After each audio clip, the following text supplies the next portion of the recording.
Okay. ఈరోజు మనం ఏమనుకున్నామండి? హైదరాబాద్ రాష్ట్ర పరిచయం గురించి ఈరోజు మనం మాట్లాడుకుందాం అని చెప్పి అనుకున్నాం కదా! ఓకే. ఈరోజు మనం హైదరాబాద్ రాష్ట్రాన్ని ఒకసారి చూద్దాం. అసలు ఏమేమి ఉన్నాయి?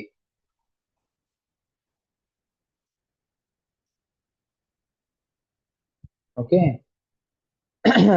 కొన్ని మ్యాప్స్ పెట్టి నేను మీకు చెప్తానండి.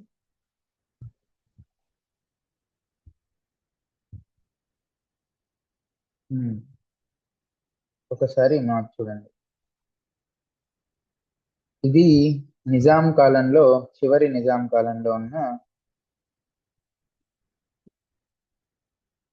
కాలంలో ఉన్న హైదరాబాద్ సంస్థానం ఇలా ఉండేది. ఇది వరంగల్ జిల్లా.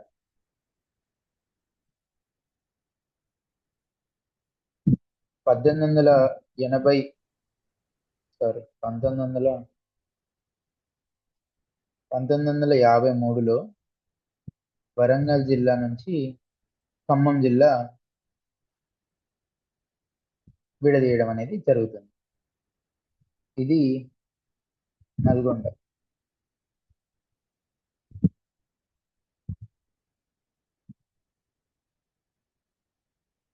మహబూబ్ నగర్. జస్ట్ మీకు అర్థమవుతుంది కాబట్టి మా అంటే మహబూబ్ అని అర్థం. ఎందుకంటే మనం ప్రతి ఒక్కటి రాసుకోవాలంటే మనకి టైం సరిపోదండి. ఇది రాయచూర్.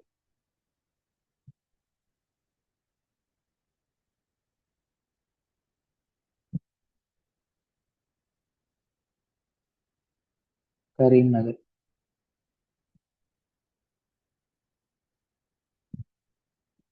ఆదిలాబాద్.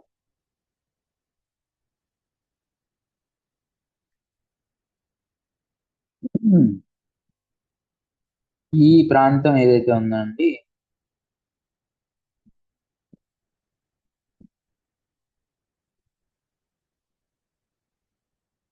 ఇది తెలంగాణ ప్రాంతం.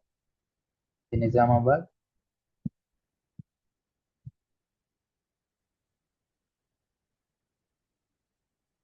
ఇది మెదక్.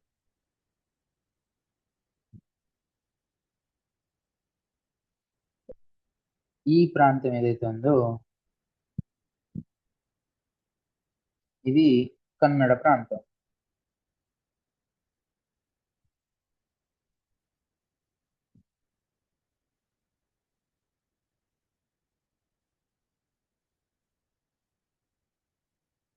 ఇందులో బీదర్, ఈ మొదటిది ఉంది చూసారు, ఇది బీదర్.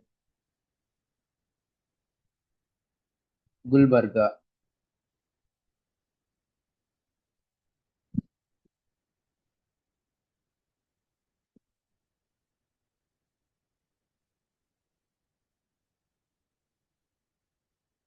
దగ్గర రాయచూరు రాసుకున్నాం కదా. ఇది బీదర్, గుల్బర్గా, రాయచూరు. ఇది ఈ ప్రాంతం ఏదైతే ఉందో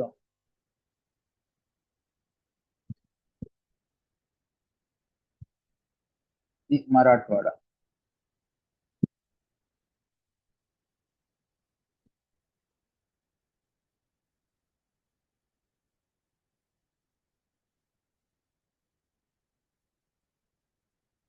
ఇది ఔరంగాబాద్.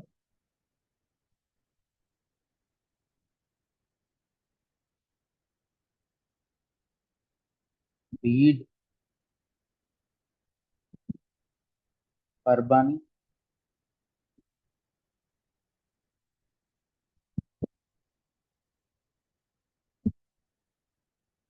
నాందేడ్.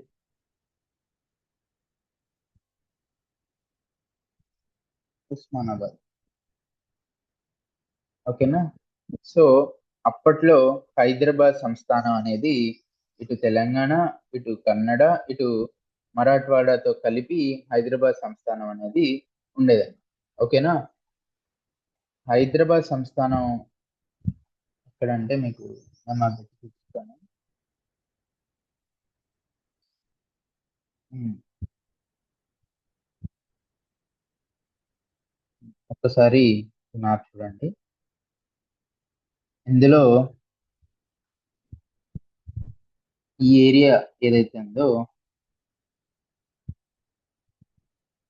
ఇది దక్కన పీఠభూమి కింద వస్తుందండి.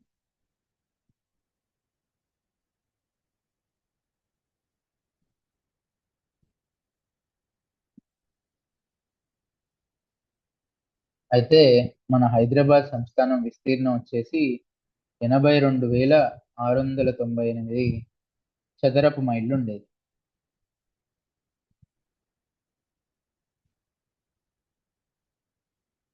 ఇది అప్పట్లో గ్రేట్ బ్రిటన్ మనని పరిపాలించింది కదండి. ఇప్పుడు నిజాం ఒకప్పుడు ఆ, గ్రేట్ బ్రిటన్ తో సబ్సిడరీ అలయన్స్ లో ఉండేవాడు అని చెప్పి నేను మీకు చెప్పాను కదా. సో ఆ బ్రిటన్ అంత వైశాల్యం ఉండేదన్నమాట. ఓకేనా. ఇప్పుడు మనం ఒక మ్యాప్ పెట్టి చూద్దాం.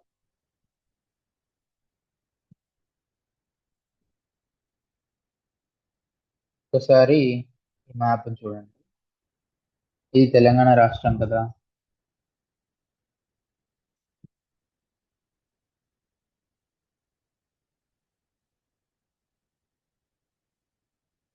అంటే మన రాష్ట్రం ఎక్కడుంది? 15°10 నుంచి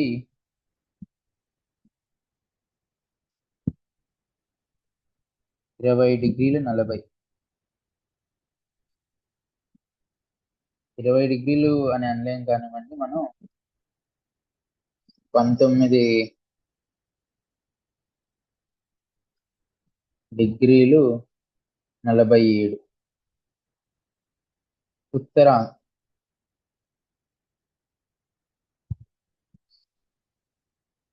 ఆకాంక్ష. చూడండి, ఇక్కడ ఇది 16 కదా. సో ఇక్కడ 15°10 నుంచి ఇక్కడ 20 కదా, అంటే ఇక్కడ 19:47. సో ఈ రెండింటి మధ్య ఉండి చూస్తే ఇవి ఉత్తరాకాంక్షలు కదా.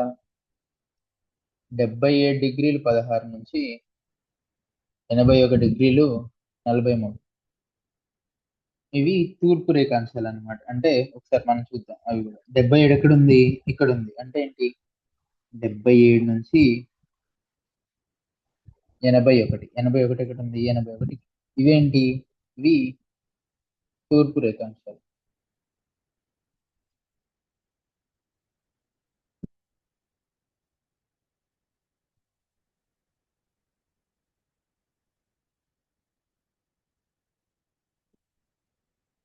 అంటే ఒకసారి తెలంగాణ మనం చూసుకుంటే హైదరాబాద్ రాష్ట్రం కానివ్వండి, ఇప్పుడు తెలంగాణ కానివ్వండి, ఒకసారి మనం మాట్లాడుకుందాం. చూసుకుంటే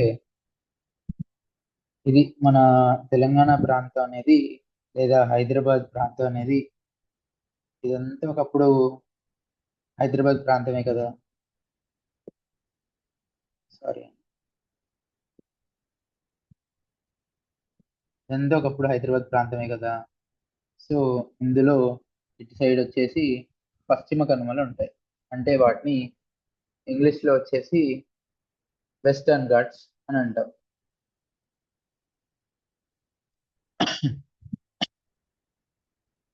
పశ్చిమ కనుమలు.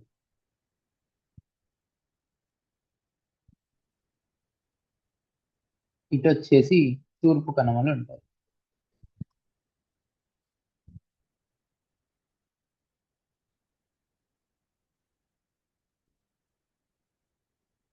ఈ ప్రాంతం ఏదైతే ఉందో ఇదంతా దక్కన్ పీఠభూమి.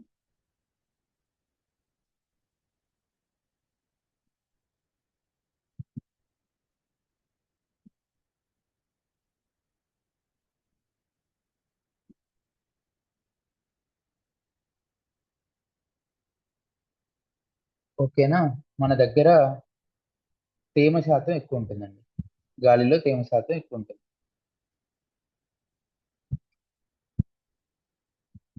ఇలా పైకి యారో పెట్టానంటే ఎక్కువ ఉంటుంది అని చెప్పి అర్థం అన్నమాట. మన దగ్గర శిలా సంపద కూడా ఎక్కువే.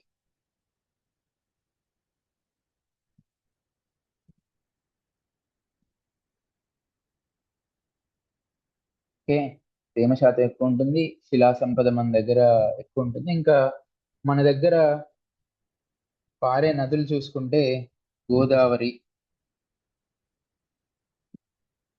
కృష్ణ, ఇవి ఇంపార్టెంట్ నదులు మన దగ్గర ప్రవహిస్తాయండి. అండ్ వీటితో పాటు ఉపనదులు అంటాం కదా, ఇంగ్లీష్ లో ట్రిబ్యూటరీస్ అంటాం. గోదావరికి ఉన్న ఉపనదులు కానివ్వండి, కృష్ణాకు ఉన్న ఉపనదులు కానివ్వండి, మంజీరా, భీమా, సారీ,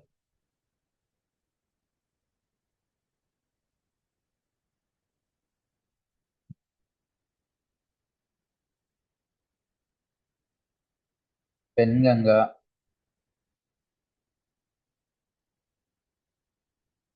ప్రాణహిత,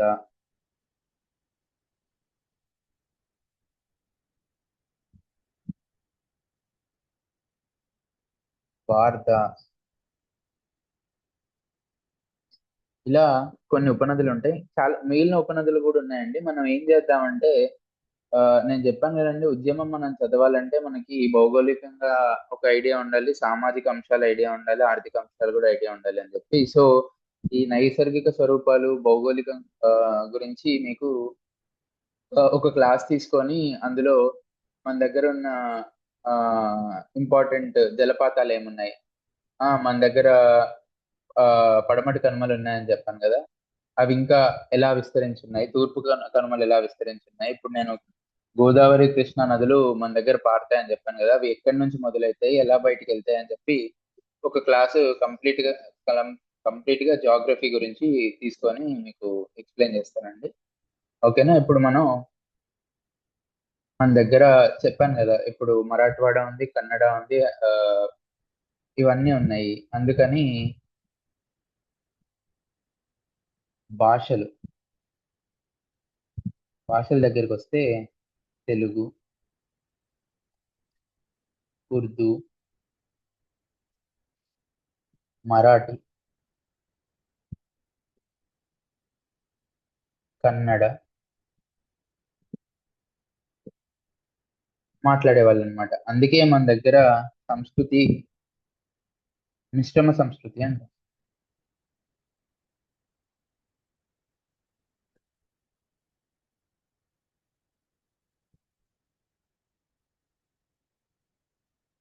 ఓకే, ఇంత వైవిధ్యమైన సంస్కృతి ఉన్నా కానీ అందరూ కలిసి ఒకే దగ్గర ఉండేవాళ్ళు అనమాట. దీన్నే దక్కన్ సంస్కృతి అని. అందుకే ఇప్పటికీ చూసుకుంటే మన హైదరాబాద్ లో వాడే హిందీకి, మనం ఉత్తర భారతదేశంలోకి వెళ్తే అక్కడ వాడే హిందీకి చాలా తేడా అనేది మనం గమనిస్తాం అనమాట. ఓకేనా.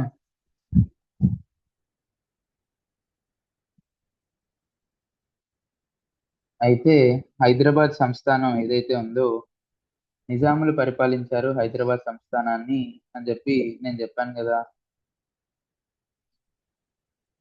1874 నుంచి 1948 వరకు అసఫ్ జాయిల పరిపాలనలో నిజాం రాష్ట్రం అనేది ఉందండి. దీన్ని అసఫ్ జాయిల డైనాసిటీ ఏదైతే ఉందో దీన్ని స్థాపించింది నిజాం ఉల్ ముల్క్.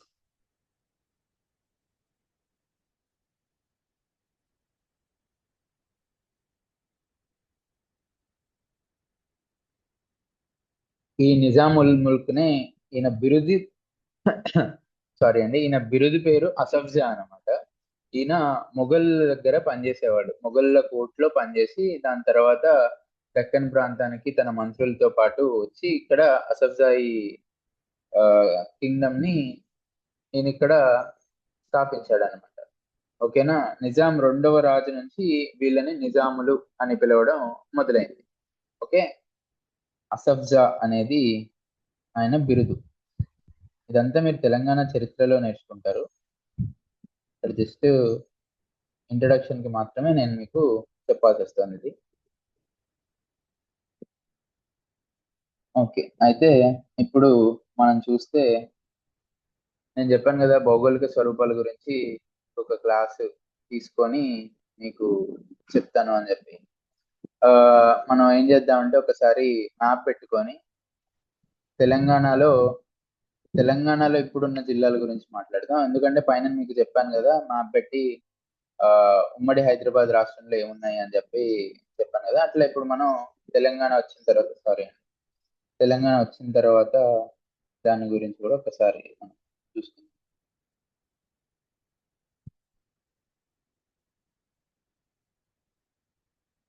మొత్తం మనకి ఎన్ని జిల్లాలండి? 33 జిల్లాలు కదా. ఉమ్మడి 10 జిల్లాలు ఉండేవి. ఉమ్మడి 10 జిల్లాలు ఉంటే వాటిని 33 జిల్లాలు చేశారు కదా. ఉమ్మడి 10 జిల్లాలు ఏంటో చెప్పగలరా? ఓకే, నేను ఇక్కడ రాస్తాను. కరీంనగర్,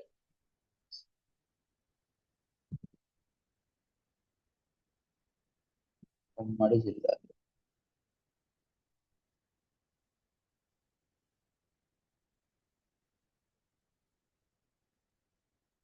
ఆదిలాబాద్,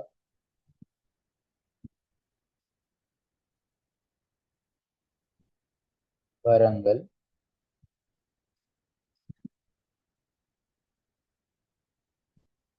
నిజామాబాద్,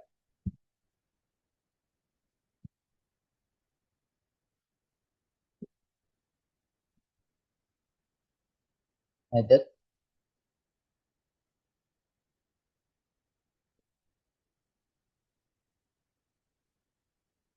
నల్గొండ,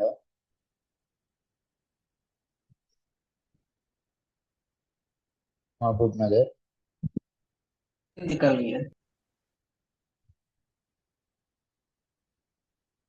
మైక్ ఆఫ్ చేసుకోవాలండి.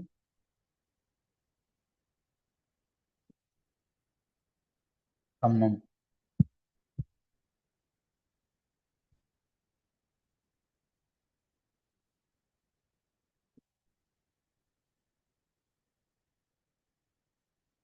హైదరాబాద్.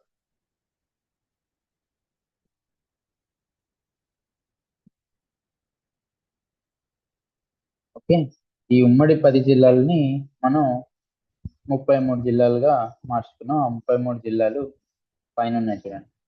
ఆదిలాబాద్, ఆసిఫాబాద్, నిర్మల్, మంచిర్యాల్, జాగిత్యాల్, నిజామాబాద్, పెద్దపల్లి, జయశంకర్ భూపాల్పల్లి, ములుగు, భద్రాద్రి కొత్తగూడెం, కామారెడ్డి, రాజన్న సిరిసిల్ల, కరీంనగర్, సిద్దిపేట్, మెదక్, సంగారెడ్డి, వికారాబాద్, నారాయణపేట్, జోగులాంబ గద్వాల్, వనపర్తి, మహబూబ్ నగర్, రంగారెడ్డి, హైదరాబాద్ ని అప్పట్లో అత్రాఫి బల్లి అని పిలిచేవాళ్ళు.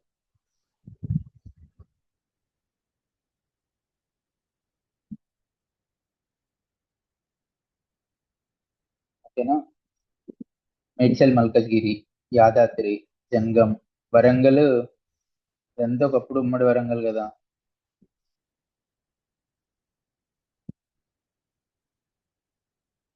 So Yadadri, Bhuvanagiri, Jangaon, Warangal urban, Warangal rural, Mahabubabad, Nalgonda, Suryapet, Khammam. Okay, ఇప్పుడు మీరు ఒకసారి వీటి బౌండరీస్ చూడండి. ఛత్తీస్గఢ్ రాష్ట్రానికి సరిహద్దున ఉండేది ఈ చిన్న బుడ్డిపాటు ఉంది చూడండి, ఇది ఒరిస్సా. ఓకేనా? ఒకసారి చూడండి, భద్రాద్రి కొత్తగూడెం జిల్లాకు సరిహద్దులు ఏమున్నాయి? ఛత్తీస్గఢ్ ఉంది, ఆంధ్రప్రదేశ్ ఉంది. ములుగు ఛత్తీస్గఢ్. జయశంకర్ భూపాలపల్లికి మహారాష్ట్ర ఉంది, ఛత్తీస్గఢ్ ఉంది. ఓకేనా? మీరు గుర్తుపెట్టుకోవాలండి, ఏ డిస్ట్రిక్ట్స్ ఉన్నాయో, ఏ జిల్లాలు, వాటి సరిహద్దులు ఏంటి అనేది మీరు గుర్తుపెట్టుకోవాలి. ఏ రాష్ట్రంతో సరిహద్దులు పంచుకొని జిల్లాలు ఏవైతే ఉన్నాయో అవి కూడా మీరు ఒకసారి చూసుకోవాలన్నమాట. ఎందుకంటే ఇక్కడ మీరు చూసుకుంటే జాగిత్యాలకి ఏ రాష్ట్రంతో సరిహద్దు లేదు. సరే, ఈ మధ్యలో రాష్ట్రం ఇది వేరే కలర్.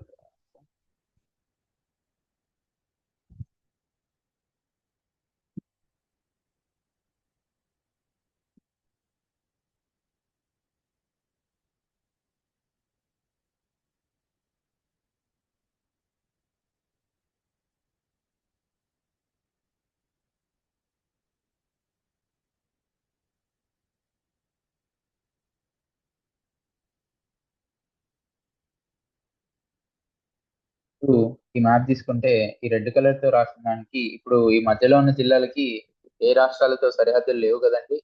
ఏ రాష్ట్రాలతో సరిహద్దులు ఉన్న జిల్లాలు ఏంటి, ఏ రాష్ట్రాలతో సరిహద్దులు లేని జిల్లాలు ఏంటి అని చెప్పి మీరు నోట్స్ రాసుకోవాలండి. ఇదంతా మీకు తెలంగాణ జాగ్రఫీలో వస్తుంది.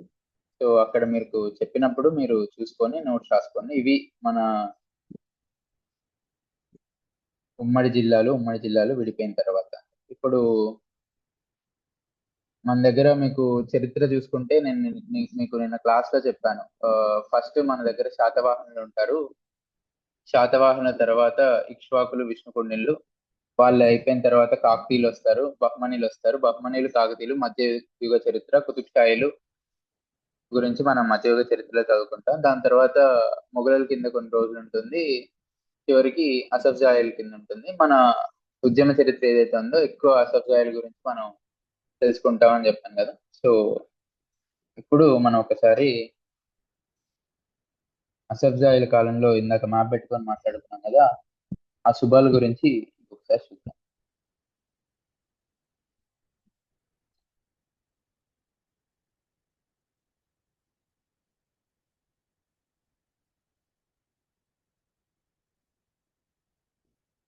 సో ఈ మ్యాప్ ఇందాక నేను మీకు చెప్పాను కదా, ఇందులో 4 శుభాలు ఉన్నాయి అని చెప్పి నిన్న మనం ఇంకొక మ్యాప్ పెట్టి మాట్లాడుకున్నాం కదా. అది కూడా ఒకసారి మీకు పక్కన పెట్టి చూపిస్తాను. ఒకసారి ఈ రెండు చూడండి. ఇది మనకి 1880 సారీ 53లో పోయింది కాబట్టి మనకి చివరికి 4 శుభాలు అనేవి మిగిలాయండి. దీన్ని ఆదిలాబాద్ శుభ అంట. సారీ, వరంగల్ శుభ, ఆదిలాబాద్. ఇది గుల్షనాబాద్ శుభ. గుల్షనాబాద్ శుభ అని మెదక్ శుభ అని కూడా అంటారు. ఇది కన్నడ.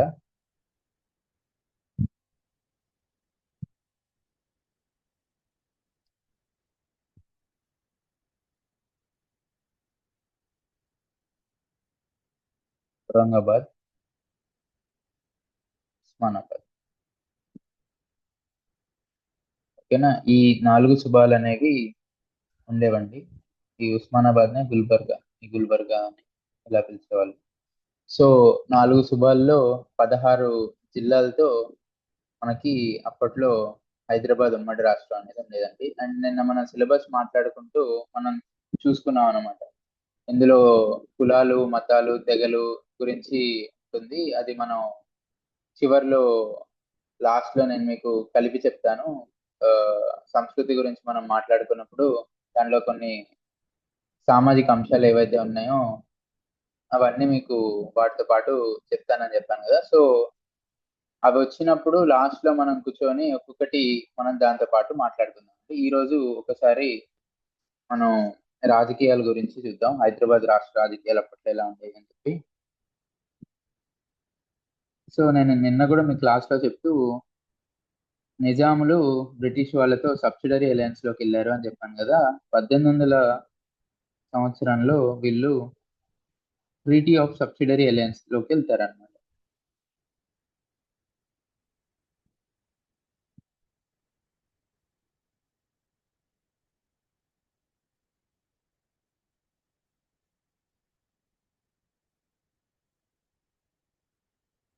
అసలు ఈ ట్రీటీ ఆఫ్ సబ్సిడరీ అలయన్స్ అంటే ఏంటి అని చెప్పి మనం మాట్లాడుకుంటే, ఇప్పుడు ఏంటంటే నిజాం సంస్థానం ఉంది కదా, ఈ నిజాం సంస్థానానికి మిలిటరీ సపోర్ట్ అనేది బ్రిటిష్ వాళ్ళు ఇస్తారు.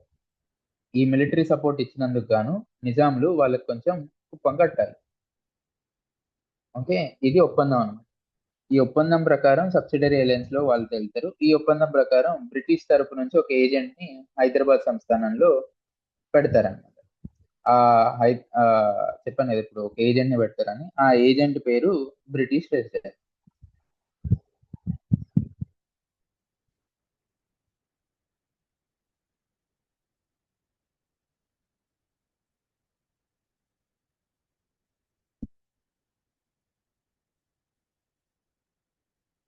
ఓకే.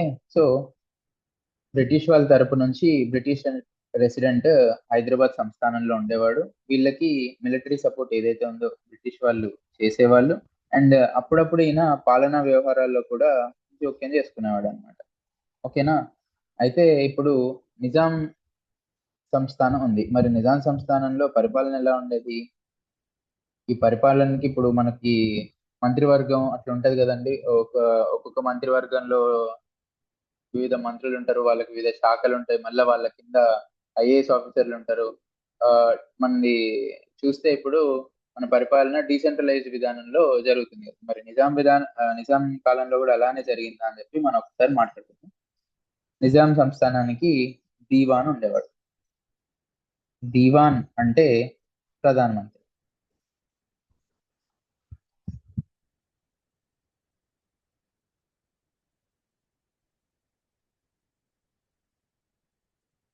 ఓకేనా. ఈ ప్రధానమంత్రి నిజాం చెప్పిన పనులు చేసుకుంటూ ఈయనే పాలనా వ్యవహారాలు కూడా చూసేవాడు.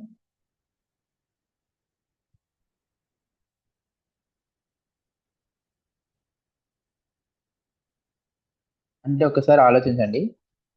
ఒక మనిషి మీద మొత్తం హైదరాబాద్ సంస్థానం యొక్క పాలనా వ్యవహారాల మీద పడిపోతే ఆయన చేయగలడా? ఒకవేళ ఆయన చేసినా గానీ ఏ రకమైన పరిపాలన అందించుంటాడు అని చెప్పి మీరే ఒకసారి ఆలోచించండి. సో ఇందుకే 1853లో, ఓకే, నాలుగవ నిజాం టైంలో ఆర్థిక పరిస్థితి అనేది అసలు బాగోదండి. సో చాలా బకాయిలు ఉండిపోతాయి. ఆ బకాయిలు కట్టనందుకే నేను చెప్పాను కదా, 1883లో ఇది తీసుకెళ్లిపోయారు అని చెప్పి. ఎందుకు బకాయిలు కట్టలేకపోవడం వల్ల. మరి బకాయిలు కట్టాలంటే ఆర్థిక పరిస్థితి అనేది బాగుండాలి. ఆర్థిక పరిస్థితి బాగుండాలంటే పాలనాపరమైన అంశాలు బాగుండాలి కదా. సో నాలుగవ నిజాం టైంలో ఆర్థిక పరిస్థితి విచ్ఛిన్నం అయిపోతే సాలార్జంగ్,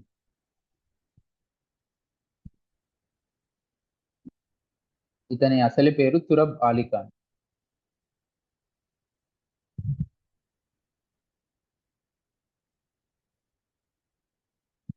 ఈయనని దివాన్ గా నియమిస్తాడండి.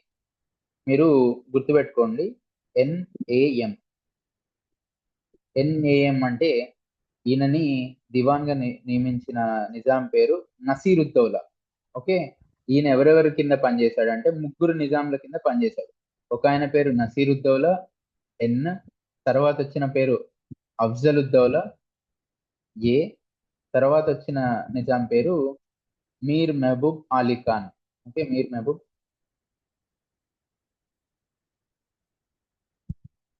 ఇలా చెప్పగా మహబూబ్ అంటే మా అని రాస్తా అని అలీ ఖాన్. ఓకే.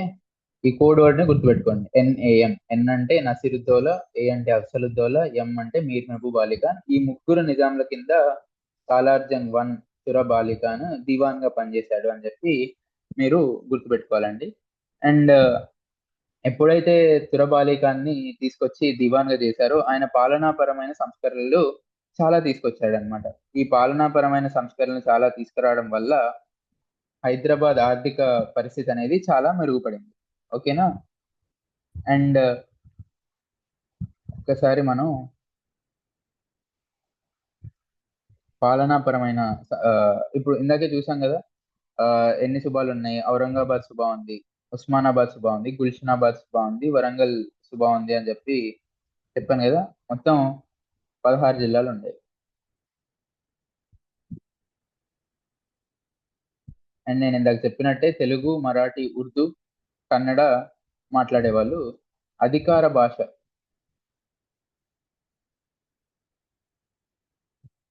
వచ్చే క్లాసెస్ లో మనం క్లియర్ గా అధికార భాష గురించి చాలా సార్లు మాట్లాడుకుంటాం.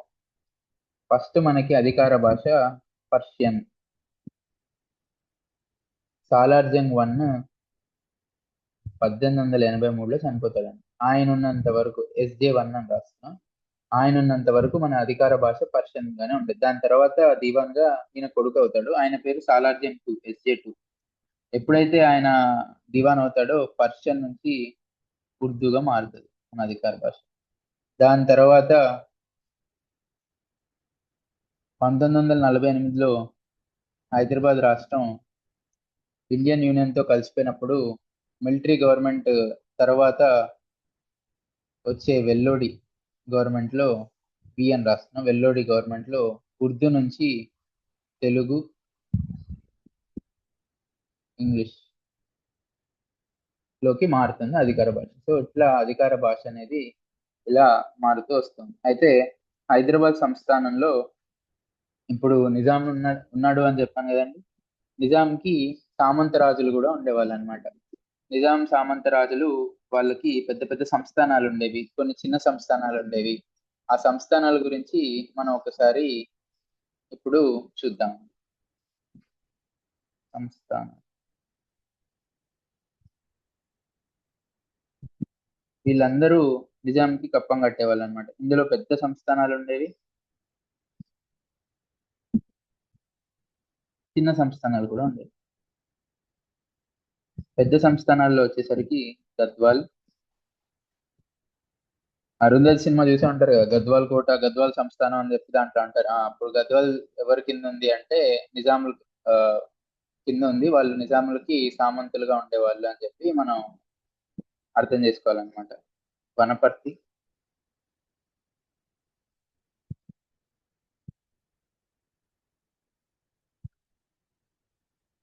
పాల్వంచ, అమరచింత,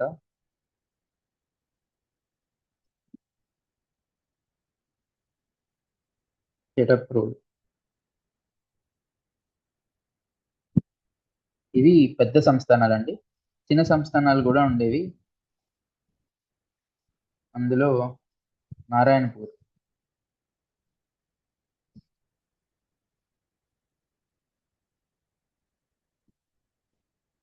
దోమకొండ, వినే ఉంటారు మీరు దోమకొండ సంస్థానం గురించి.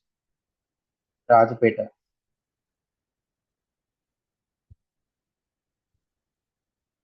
సర్నేపల్లి,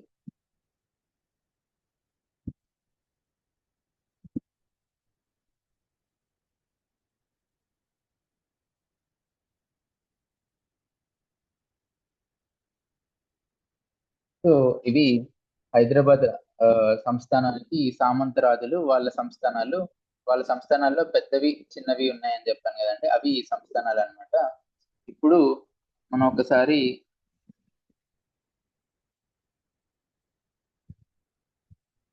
అడ్మినిస్ట్రేషన్ అనేది ఎలా ఉండేది అని చెప్పి చూద్దామండి. సో నిజాం ఒక రాజు. రాజు ఉన్నప్పుడు ఇక్కడ ఏముంటుంది,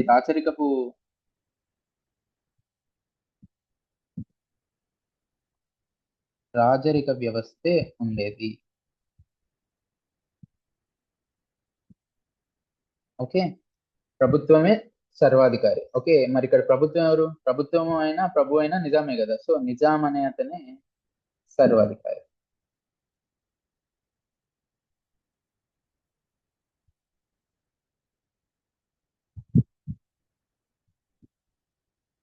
ఓకేనా. మరి నిజాం ఇప్పుడు ఆ, నిజాంకి ఏదో ఒక థాట్ వస్తుంది, దాన్ని ఇంప్లిమెంట్ చేద్దామని అనుకుంటాడు. మరి ఎట్లా ఇంప్లిమెంట్ చేస్తాడు?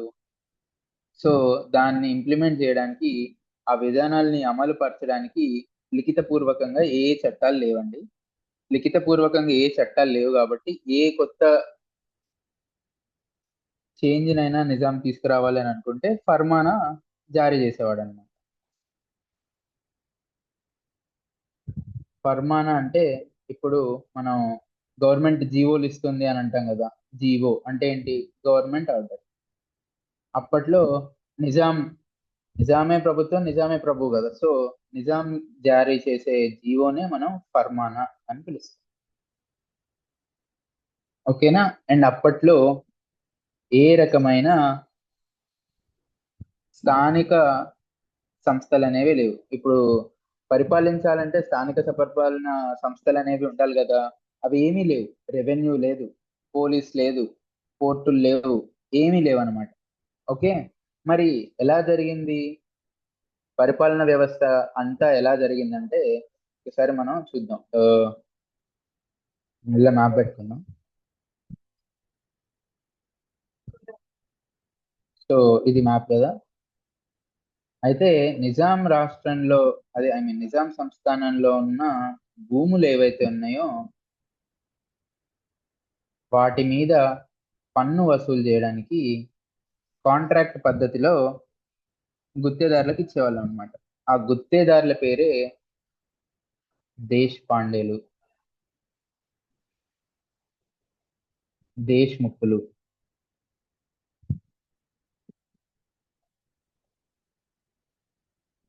తాలూకాదారులు.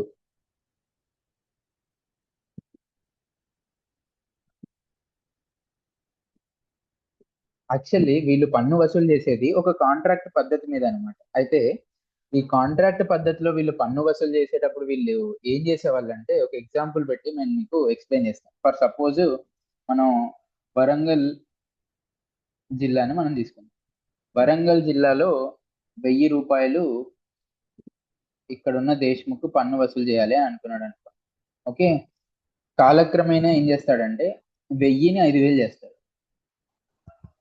మరి నిజాము వీళ్ళకి కాంట్రాక్ట్ ఇచ్చాడు కదా, మీరు పన్నులు వసూలు చేయండి, ఆ పన్నుల్లో 90% గవర్నమెంట్ ఇవ్వండి, మిగిలిన 10% మీరు తీసుకోండి అన్న కాంట్రాక్ట్ ఉంటుంది కదా. కాంట్రాక్ట్ అంటే అలానే ఉంటుంది కదా. సో వీళ్ళు ఏం చేసేవాళ్ళంటే, నిజాంతో మాట్లాడుకున్నప్పుడు పన్ను ధర 1000 రూపాయలు ఉంటే వీళ్ళు దాన్ని 5000కు పెంచేసి, ఈ 5000లో ఇప్పుడు 1000 రూపాయలు ఉంటే ఒక 800 నిజాం కట్టి 200 వీళ్ళ దగ్గర ఉంచాలనుకోండి. ఈ 5000 వసూలు చేసినప్పుడు కూడా ఇందులో 800 నిజాంకి కట్టి మిగిలిన 4200 రూపాయలు వీళ్ళతోనే ఉంచుకునేవాళ్ళు. అంటే వీళ్ళు తమ స్వలాభం కోసం పన్నులు అనేవి పెంచేసి ప్రజల దగ్గర నుంచి దాక్కొని ఇష్టం వచ్చినట్టు నిజాం ఖజానాకి మాత్రం ఎప్పటి నుంచో ఎంత ఉందో అంతే పంపించేవాళ్ళు అనమాట. సో దీనివల్ల నిజాం ఖజానాలో డబ్బులు లేక ఆర్థిక వ్యవస్థ అనేది విచ్ఛిన్నమైపోయి బేరార్ సుబాని నిజాము కోల్పోతాడు. ఎందుకు కోల్పోతాడు ఇప్పుడు మీకు క్లారిటీ వచ్చిందా? నేను ఇందాక చెప్పాను కదా, నిజాం పన్ను కట్టడానికి కూడా డబ్బులు లేవు, డబ్బులు లేక మొత్తం అన్ని ఆ, అదే బేరార్ సుబాన్ కోల్పోతాడు. అదే టైంకి నాలుగో నిజాం, ఐదో నిజాం, ఆరో నిజాం కింద ఆర్థిక సంస్కరణలు అనేవి, పరిపాలన పరమైన సంస్కరణలు అనేవి సాలార్ జంగ్ వన్ తీసుకొని వచ్చాడు. ఎందుకు తీసుకొచ్చాడంటే వీళ్ళు ఈ మధ్యవర్తులు ఎవరైతే ఉన్నారో వీళ్ళ అట్రాసిటీస్ అనేవి బాగా పెరిగిపోతాయి అనమాట. సో పెరిగిపోవడం వల్ల ఆయన తీసుకురావాల్సి వస్తుంది. ఓకే.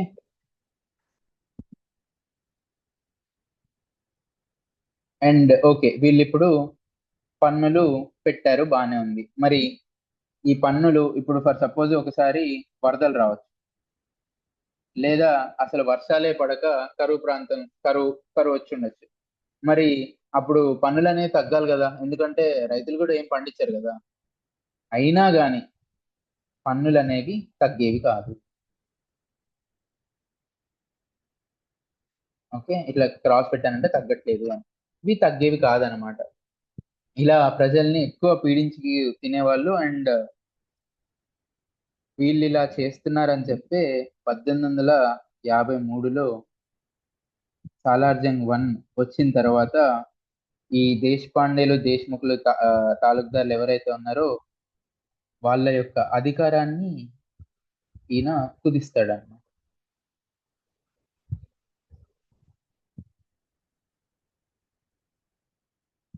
ఎవరు? ఎస్జే వన్ అంటే సాలార్జంగ్. ఓకేనా.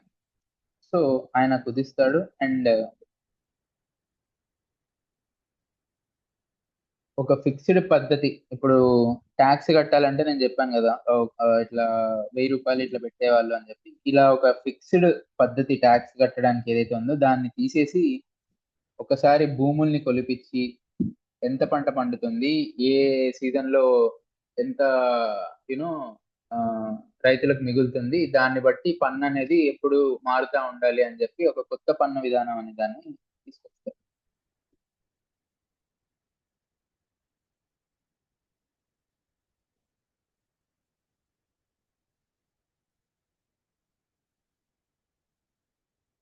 సో ఇది ఇలా అవుతున్నప్పుడు 1892లో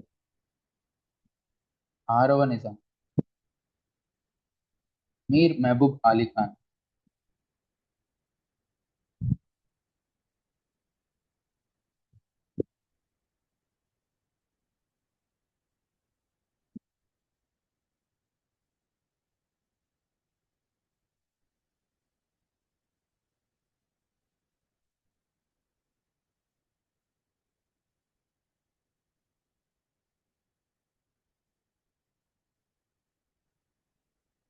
ఏం చేస్తాడంటే రాజ్యాంగ సంస్కరణలు తీసుకొస్తాడు. రాజ్యాంగ సంస్కరణలు ఎందుకు తీసుకురావాలి? అసలు ఇక్కడ రాజ్యాంగమే లేదు కదా. అసలు వీళ్ళకి ఒక ఇప్పుడు మనది ఏంటి, మన రాజ్యాంగం ఏంటి? We have a written constitution అంటే మన సెట్ ఆఫ్ రూల్స్ అనేవి ఒక బుక్ లో రాసి దాన్ని మనం ఫాలో అవుతాం. మరి అప్పుడేమన్నా రాజ్యాంగం ఉందా? లేదు. నిజాం ఏది చెప్తే అదే నడిచేది కదా. అండ్ ఇప్పుడు పరిపాలన విధానానికి చేయాలంటే ఆ, ఏ రకమైన మంత్రివర్గం లేదు, శాఖలు లేవు. ఏం చేయాలన్నా నిజాం దివాన్ కి చెప్తాడు. దివాన్ ఒక ఫర్మాన్ ఇస్తాడు నిజాం పేరు మీద. అట్లనే ఉండేది కదా. మరి అప్పుడు ఆ, పరిపాలన చాలా కష్టంగా ఉంటది. మొత్తం ఇదంతా సెంట్రలైజ్డ్ అడ్మినిస్ట్రేషన్. మరి ఇప్పుడు డీసెంట్రలైజేషన్ చేయాలి కదా, అడ్మినిస్ట్రేషన్ మంచిగా ఉండాలంటే. సో దానికోసము రాజ్యాంగ సంస్కరణలు తీసుకొస్తాడు. ఆ రాజ్యాంగ సంస్కరణలో రాజ పరిపాలనకు అనువుగా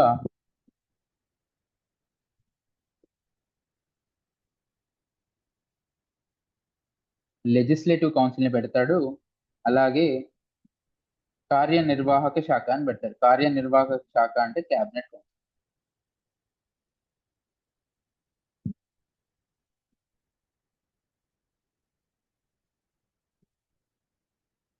లెజిస్లేటివ్ కౌన్సిల్.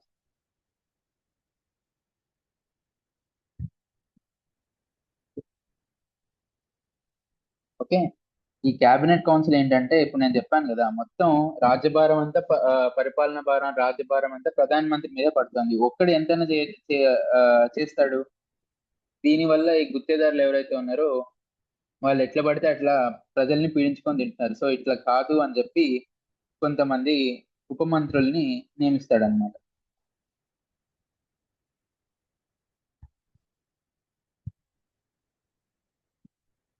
వీళ్ళకి కొంతమంది సలహాదారులను పెడతాడు.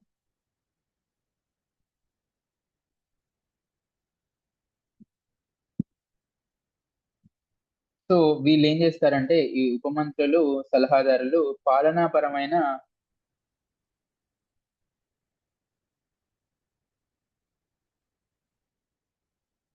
నిర్ణయాలు తీసుకునేవాళ్ళు.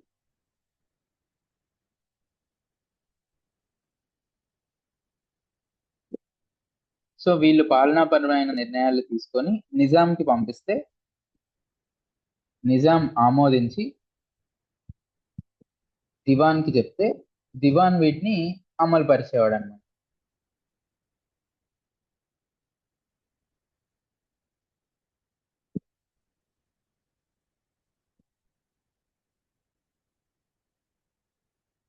అంటే ఏంటి, ఇప్పుడు దివాన్ మీద పాలనాపరమైన ఆ నిర్ణయాలు ఏవైతే ఉన్నాయో అది ఇప్పుడు నిజాం తీసుకోవట్లేదు. పాలనాపరమైన నిర్ణయాలంతా వీళ్ళు కేబినెట్ కౌన్సిల్ లో చర్చించుకొని నిజాంకి చెప్తే ఇప్పుడు జస్ట్ అమలు పరచడం ఒకటి దివాన్ మీద ఉండేదన్నమాట.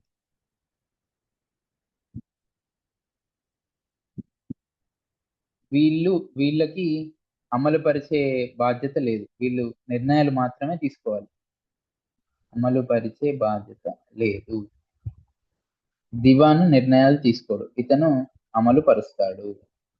ఒకవేళ నిజాం ఓకే వీళ్ళు తీసుకున్న ఒక నిర్ణయం ఏదైనా నిజాంకి నచ్చలేదనుకో, దివాన్ అడుగుతాడు ఇది కరెక్టా కాదా అని చెప్పి. దివాను అభిప్రాయం నిజాంకి నచ్చితే ఓకే అంటాడు. ఒకవేళ నచ్చకుంటే కొన్నిసార్లు అది ముందుకెళ్ళదు, కొన్నిసార్లు ముందుకెళ్తుంది అలా. ఓకేనా.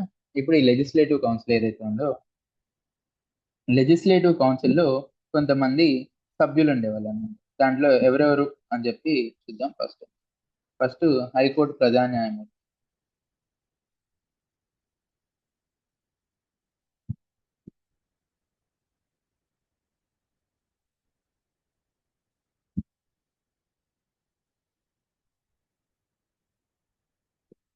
అని ఇతన్ని మీర్ మజ్లిస్ అనేవారు.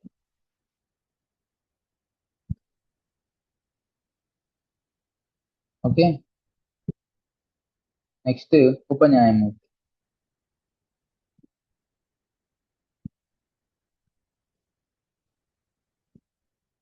దాని తర్వాత రెవెన్యూ శాఖ డైరెక్టర్.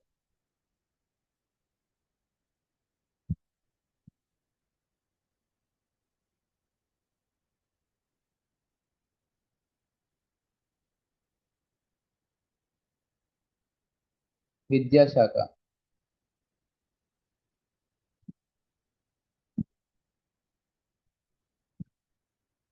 సారీ.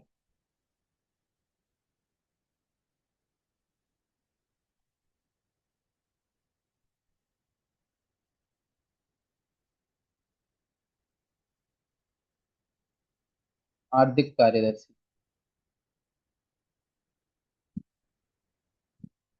ఆర్థిక శాఖ కార్యదర్శి. జిల్లా పోలీస్ అధికారి.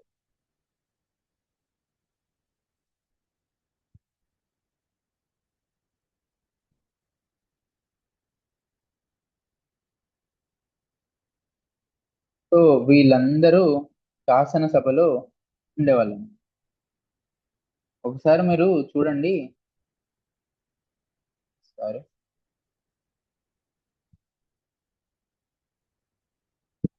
ఇప్పుడు శాసనసభ అంటే ఏంటి? శాసనసభలో ఎవరు ఉంటారు? ఎమ్మెల్యేలు ఉంటారు. ఎమ్మెల్యేని ఎవరు ఎన్నుకుంటాం? మనమే ఎన్నుకుంటాం కదా ఎలక్షన్స్ వల్ల. ఇక్కడ శాసనసభలో ఎవరు ఉన్నారు? వీళ్ళందరూ ఏంటి? వీళ్ళందరూ ప్రభుత్వ ఉద్యోగులు కదా. అంటే అప్పట్లో శాసనసభలో ప్రభుత్వ ఉద్యోగులే ఉండేవాళ్ళు.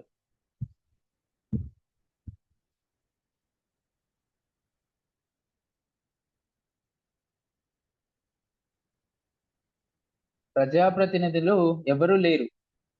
ఎందుకంటే ప్రజల నుంచి ఎన్నుకుంటేనే కదా ప్రజాప్రతినిధి అయ్యేది. అసలు నువ్వు ఎలక్షన్సే పెట్టకుంటే నువ్వు ప్రజల నుంచి ఎట్లా ఎన్నుకుంటావు? వీళ్ళందరూ గవర్నమెంట్ ఎంప్లాయీస్. వీళ్ళను నువ్వు ఇక్కడ పెట్టావు, మరి ప్రజాప్రతినిధులు ఎట్లా వస్తారు? సో ప్రజాప్రతినిధులు ఎవ్వరు లేరు.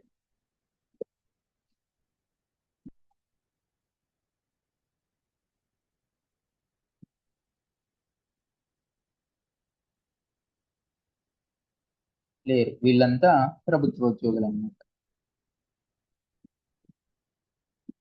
సో ఇప్పుడు నేను చెప్పాను కదా, వీళ్ళు పాలనాపరమైన నిర్ణయాలు తీసుకుంటారు, దివాన్ అమలు చేస్తాడు అని చెప్పాను కదా. ఇప్పుడు ఏంటంటే దివాన్ కొన్ని పాలనాపరమైన ఫర్మానాలు జారీ చేసే ముందు వీళ్ళని అడుగుతాడు అనమాట. అభిప్రాయం అడుగుతాడు. మీ అభిప్రాయం ఏంటో చెప్పండి. నేను ఇలా ఒక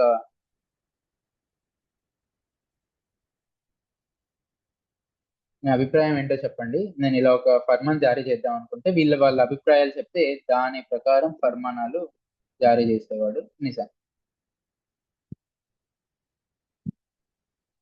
ఇప్పుడు ఒక ఐడియా వచ్చిందా మీకు? డీసెంట్రలైజ్డ్ విధానం అనే దాన్ని తీసుకొచ్చి క్యాబినెట్ కౌన్సిల్ అనే దాన్ని పట్టుకొచ్చాడు, లెజిస్లేటివ్ కౌన్సిల్ అనే దాన్ని పట్టుకొచ్చాడు. దీంట్లో లెజిస్లేటివ్ కౌన్సిల్ నే మనం శాసనసభ అంటాం. కానీ శాసనసభలో ప్రజాప్రతినిధులు ఎవరు ఉండరు, అందరు ప్రభుత్వ ఉద్యోగులే ఉంటారు. వాళ్ళ అభిప్రాయాలు నిజాం తీసుకొని పాలనాపరమైన నిర్ణయాల్లో ఫర్మానాలు జారీ చేయాలంటే వాళ్ళు చెప్పింది చేస్తాడు అని చెప్పి నేను చెప్పాను కదా. ఓకే. ఇప్పుడు లెజిస్లేటివ్ కౌన్సిల్లో కొన్ని రోజులు అయ్యాక వీళ్ళని పెంచుతాడు అనమాట. వీళ్ళ కౌంట్ అనేది పెంచుతాడు. శాసనసభ్యులు 22 మందికి పెంచుతాడు. ఇంగ్లీష్ లో దీన్నే కోరం అంటారు. ఓకే. సో 22 మందిని పెంచుతాడు. ఈ 22 మందిలో ఎవరెవరు ఉంటారు అని చెప్పి మనం ఒకసారి మాట్లాడుతాం. అధ్యక్షుడు,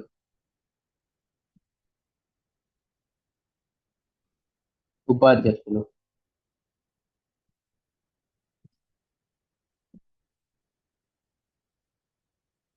ప్రభుత్వ సభ్యులు.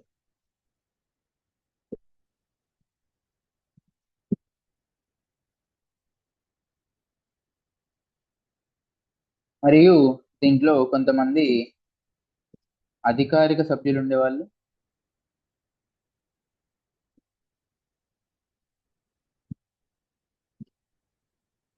కొంతమంది అనధికారిక సభ్యులు ఉండేవారు.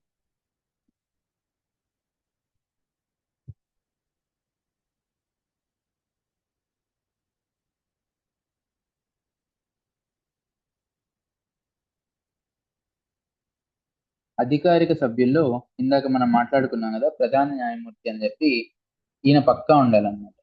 మీర్ మజ్లిస్ ఈయన ఒకడు, అంటే ఇక్కడ రాద్దాం మీర్ మజ్లిస్. ఇక్కడ వరకు అర్థమవుతుంది కదండి? ఏమైనా డౌట్స్ ఉన్నాయా? ఓకే. సో మీర్ మజ్లిస్ అనే ఆయన ఉండాలి. అండ్ న్యాయశాఖ కార్యదర్శి పక్కా ఉండాలి.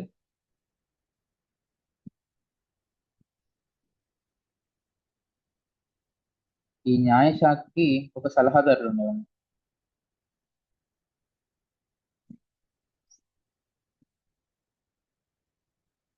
ఆయన్ని ఖానూన్ అని పిలిచేవారు. వీళ్ళు పక్కా అధికార సభ్యులు, వీళ్ళు ఉండాల్సిందే. మరి అనధికార సభ్యులు వాళ్ళలో ఎవరు ఉండేవాళ్ళు అంటే జాగీర్దారులు అని చెప్పాను కదా. జాగీర్దారులు ఒక ఇద్దరిని నామినేట్ చేసేవాళ్ళు అన్నమాట. ఈ ఇద్దరిని ఎట్లా నామినేట్ చేసేవాళ్ళు? వాళ్ళకి వార్షిక ఆదాయం అంటే ఒక సంవత్సరంలో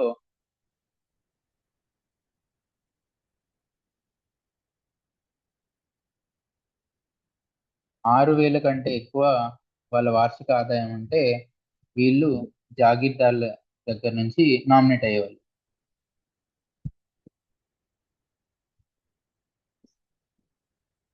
ఓకే. రెండు రెండు ఏంటంటే, ఇప్పుడు హైకోర్టులో న్యాయమూర్తులు ఉంటారు కదా. మరి న్యాయమూర్తులతో పాటు హైకోర్టులో ఇంకెవరు ఉంటారు? వకీళ్ళు ఉంటారు. ఆ వకీళ్ళ దగ్గర నుంచి ఇద్దరు. ఈ వకీళ్ళని ఎట్లా ఎన్నుకునే వాళ్ళు అంటే, ఇప్పుడు ఫర్ సపోజ్ హైకోర్టులో ఒక 15 మంది వకీళ్ళు ఉన్నారండి. ఈ 15 మందికి ఎలక్షన్స్ పెట్టి అందులోంచి ఇద్దరు వకీళ్ళని ఎన్నుకునేవాళ్ళు. ఈ వకీళ్ళు ఎన్నుకున్న వకీళ్ళు ఎవరైతే ఉన్నారో వీళ్ళు మాత్రమే స్వతంత్రులు. మిగతా వాళ్ళందరూ ప్రభుత్వ ఉద్యోగులు లేదా ప్రభుత్వం తరపు నుంచి నామినేట్ చేయబడ్డ వాళ్ళే.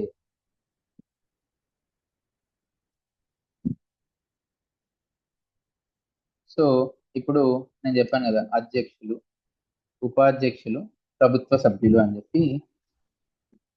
దీంట్లో ఏంటంటే జాగీర్దారుల పక్షం నుంచి ఇద్దరు, ఇప్పుడే చెప్తా, వకీళ్ళ పక్షం నుంచి ఇద్దరు. ఓకే. ఇప్పుడు మరి సంస్థానాలు కూడా ఉన్నాయి కదా, ఇందాక మనం మాట్లాడుకున్నాం కదా. సంస్థానాల నుంచి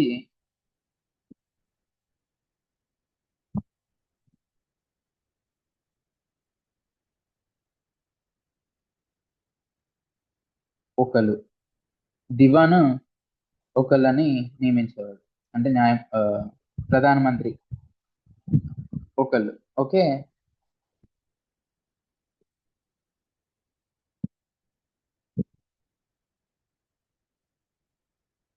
సో ఈ అనధికారిక సభ్యులు ఎవరైతే ఉన్నారో వీళ్ళ కాల పరిమితి అయిపోతే దాని తర్వాత నిజాం ఒక ఇద్దరిని నియమించేవాడు అనమాట. ఒకవేళ కాల పరిమితి వీళ్ళది మధ్యలో అయిపోతే, సారీ నిజాం కాదు, ప్రధానమంత్రి దివాన్.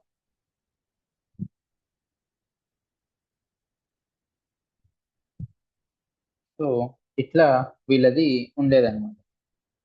సో వీళ్ళందరూ తర్వాతి కాలంలో వీళ్ళందరూ శాసనసభలో వీళ్ళు ఉండడం మొదలు పెట్టారు. సో ఈ శాసనసభలో స్వతంత్రంగా మాట్లాడగలిగే రైట్ గాని సత్తా గాని ఎవరికి ఉండేది? కేవలం వకీళ్ళకి మాత్రమే ఉండేది. ఎందుకు? మిగతా వాళ్ళందరూ ప్రభుత్వ ఉద్యోగులు, లేదంటే ప్రభుత్వంచే నామినేట్ పడ్డవాళ్ళు కదా. సో దీనికి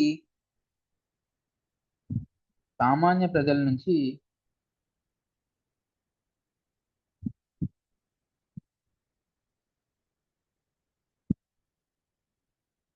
ఏ రకమైన ప్రాతినిధ్యం లేదు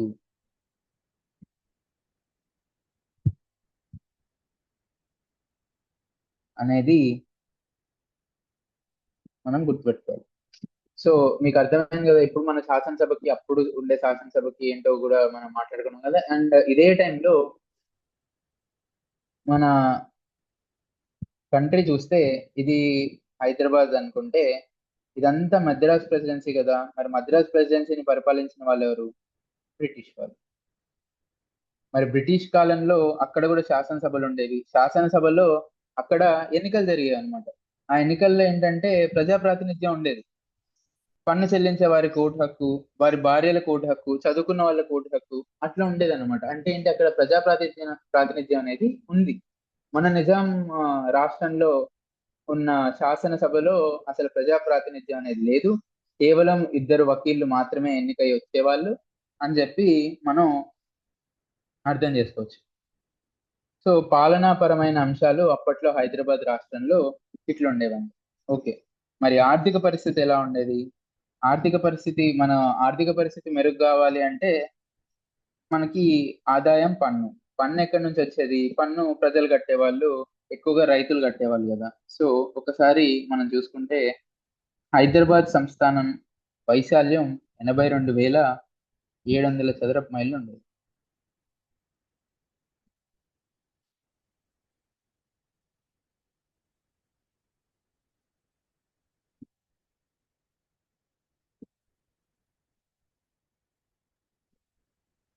ఇందులో 50% కంటే ఎక్కువే ఆహార పంటల్ని రైతులు పండించేవాళ్ళు. ఆహార పంట. మరి ఆహార పంటల్ని పండించినప్పుడు పన్ను కట్టాలి కదా. సో ఇందు నుంచి వచ్చే పన్నులు, దాంతో పాటు మన దగ్గర మిగిలిన ఉత్పత్తులు ఏమైతే ఉన్నాయో, అండ్ గోల్కొండ నుంచి వజ్రాలు ఎగుమతి అయ్యాయి కదా. ఆ వజ్రాలు కానివ్వండి, ముత్యాలు కానివ్వండి, పట్టు వస్త్రాలు కానివ్వండి, మనది దక్కన్ పీఠభూమి కదా. దక్కన్ పీఠభూమిలో ఖనిజాలు ఎక్కువ ఉంటాయి కదా.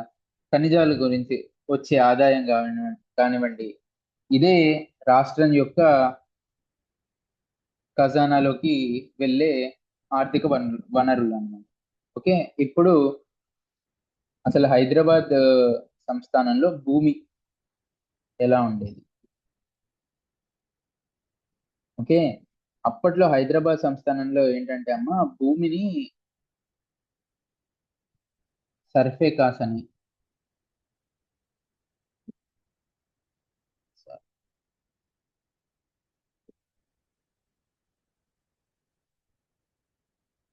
దీవానీ ల్యాండ్స్ అని, ఇనాం అని,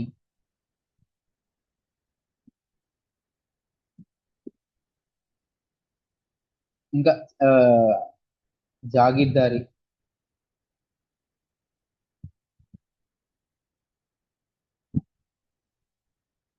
ఇట్లా భూముల్ని విడగొట్టారమ్మ. ఈ జాగీర్దారీలో ఇంకా చాలా ఆ, రకాలైన భూములు ఉన్నవి. అవి ఏంటో కూడా మనం ఒకసారి చూద్దాము. అసలు జాగీర్దారులు ఏంటంటే ఎప్పుడైనా విన్నారా మీరు? చరిత్ర చదువుకుంటే మొఘలుల కంటే ముందు నుంచే జాగీర్దారీ వ్యవస్థ అనేది భారత భూభాగంలో ఉంది అని చెప్పి మీరు చరిత్రలో చదువుకుంటారు. ఓకేనా. అసలు జాగీర్దార్ అంటే ఏంటి? జాగీర్ అంటే ఇది ఒక పర్షియన్ పదం.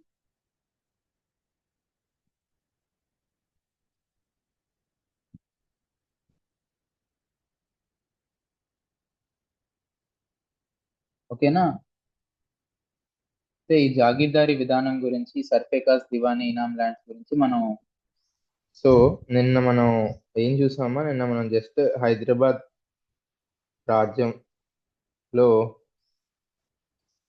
పాలన ఎలా ఉంది, ఆర్థిక పరమైన అంశాలు ఎలా ఉన్నాయి, పాలనాపరమైన అంశాలు ఎలా ఉన్నాయి, వివిధ సంస్థానాలు ఏంటి, పెద్ద సంస్థానాలు ఏంటి, చిన్న సంస్థానాలు ఏంటి, ఇంకా రాజరిక వ్యవస్థ గురించి చూసాము. పన్నులు ఎలా వసూలు చేసే వాళ్ళో చూసాము. దాని తర్వాత మీర్ మహబూబ్ అలీ ఖాన్ వచ్చిన తర్వాత ఆయన తీసుకొచ్చిన రాజ్య పాలనకి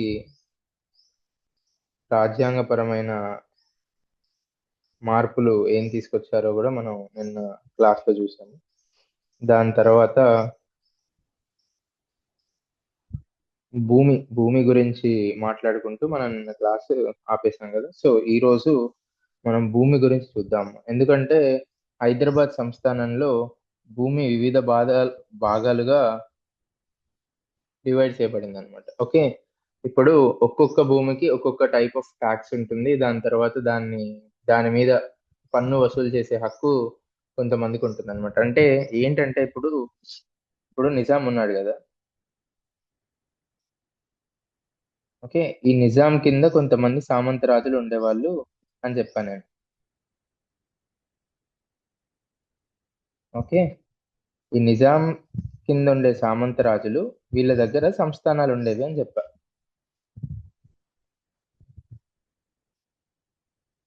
ఇవి పెద్ద సంస్థానాలు కావచ్చు, చిన్న సంస్థానాలు కావచ్చు. దీంట్లో వీళ్ళకి పన్ను వసూలు చేసే అధికారాలు, ఆహ్, ఇంకో ఇంకొక 2, 3 చిన్న అధికారాలు వీళ్ళకున్నాయి అని చెప్పాను గదా. అదే విధంగా నిజాం రాజ్యంలో, ఐ మీన్ హైదరాబాద్ రాజ్యంలో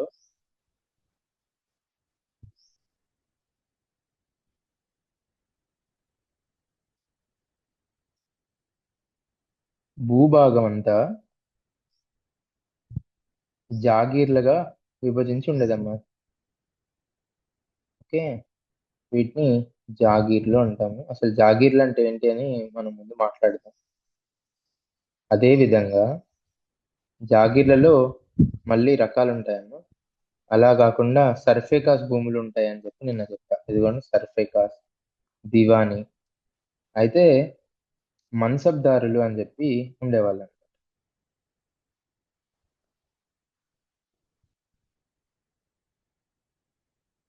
మన్సబ్దార్స్ అంటారు.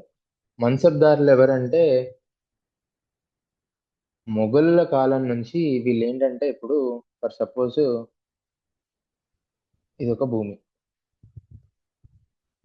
ఓకే. ఈ భూమిని వీళ్ళ అధికారంలో ఉంచుకొని దీంట్లో ఆర్మీని మెయింటైన్ చేసేవాళ్ళన్నమాట. ఈ ఆర్మీ నిజాంకి ఎప్పుడైనా ఆపదొచ్చిన టైంలో గానివ్వండి, వేరే రాజ్యాలు దండెత్తిన టైంలో గానివ్వండి, నిజాంకి హెల్ప్ చేసేదన్నమాట. సో, ఇట్లా ఈ ఆర్మీని మెయింటైన్ చేసినందుకు గాను ఈ భూమి మీద పన్ను యొక్క అధికారాన్ని ఈ మన్సబ్దారులకు ఇచ్చేవాడు నిజాం. ఓకే. ఇది మీకు ఐడియా వచ్చింది గదా. ఇప్పుడు మనం చూద్దాం. అసలు జాగీర్ అంటే ఏంటంటే, జాగీర్లు ఎలా ఇస్తారంటే, భూమిని బహుమానంగా ఇస్తే దాన్ని జాగీర్ అంటాం. ఓకే. అయితే ఇలా భూమిని బహుమానంగా తీసుకున్న తర్వాత దీని మీద హక్కులు ఏవైతే ఉన్నాయో అవి వంశపారంపరంగా ఉండేవన్నమాట.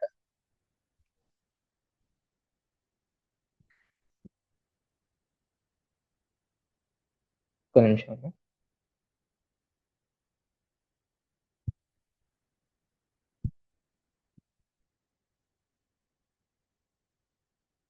ఒక్క నిమిషం సారీ. ఒక చిన్న డిస్టర్బెన్స్ వస్తుంది బయట. అది క్లోజ్ చేసేస్తాను.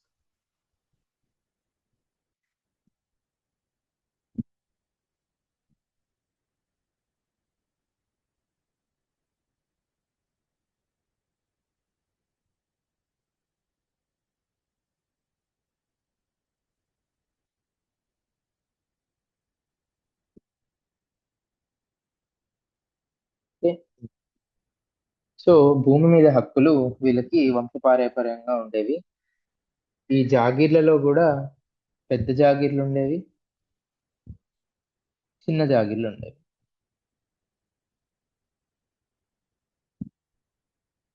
అయితే ఈ జాగీర్ల మీద అధికారం ఎలా ఉండేదంటే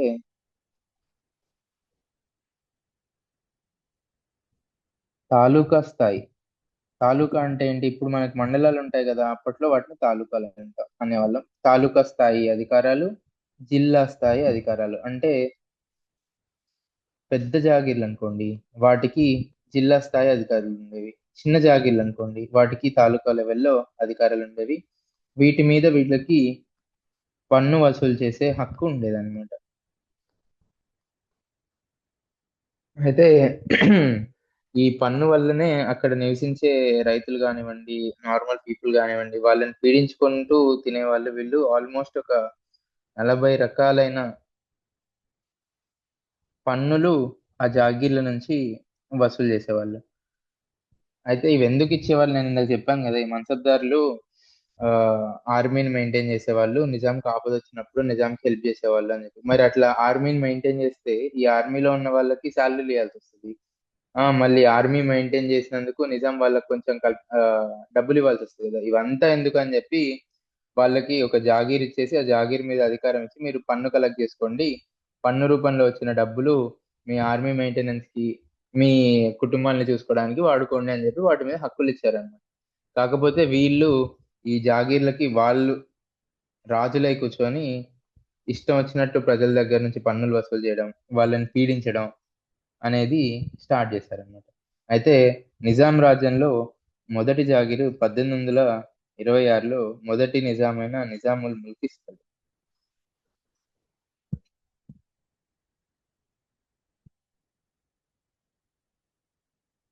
ఓకే. చివరి జాగీరు 1890లో ఆరవ నిజాం మీర్ మహబూబ్ అలీ ఖాన్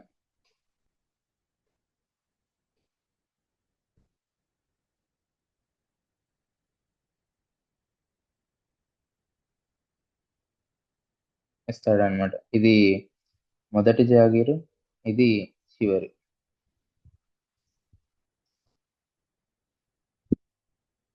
అయితే హైదరాబాద్ రాజ్యంలో 6848 జాగీర్ గ్రామాలు ఉండేవి.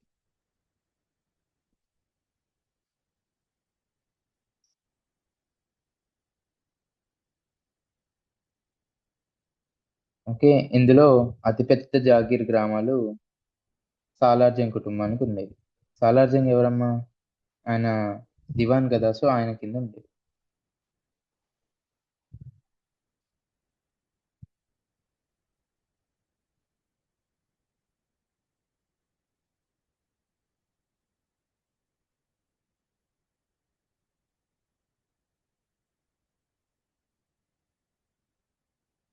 అయితే ఈ జాగీర్లో కొన్ని రకాలు ఉంటాయమ్మా. ఇప్పుడు మనం ఆ జాగీర్లో ఉండే రకాలు ఏంటో ఒకసారి చూద్దాము. మొదటిది పాయిగా జాగీర్.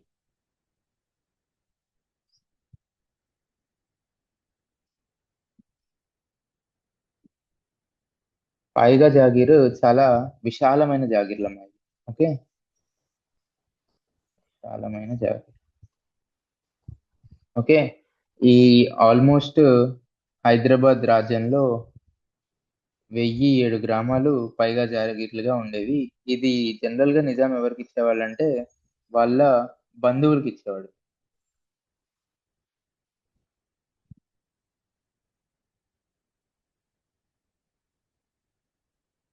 బంధువులకి, ఎవరైతే నిజాంకి విశ్వాసంగా ఉంటారో, సమర్థవంతంగా పనిచేసే అధికారులకి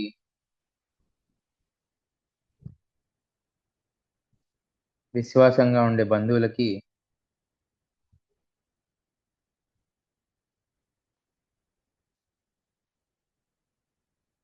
ఈ జాగీర్లు ఇచ్చేవాళ్ళమ్మ.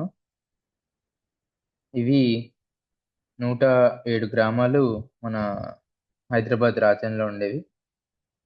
ఈ జాగీర్లని నగేహ్ దస్త్ జమాయత్ అని పిలిచేవాళ్ళు ఉర్దూలో.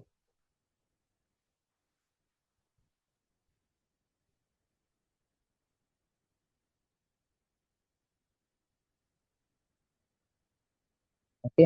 ఇవి పైగా జాగీర్లమ్మ. మీరు గుర్తుపెట్టుకోవాల్సింది ఏంటంటే పైగా అంటే స్థిరమైన.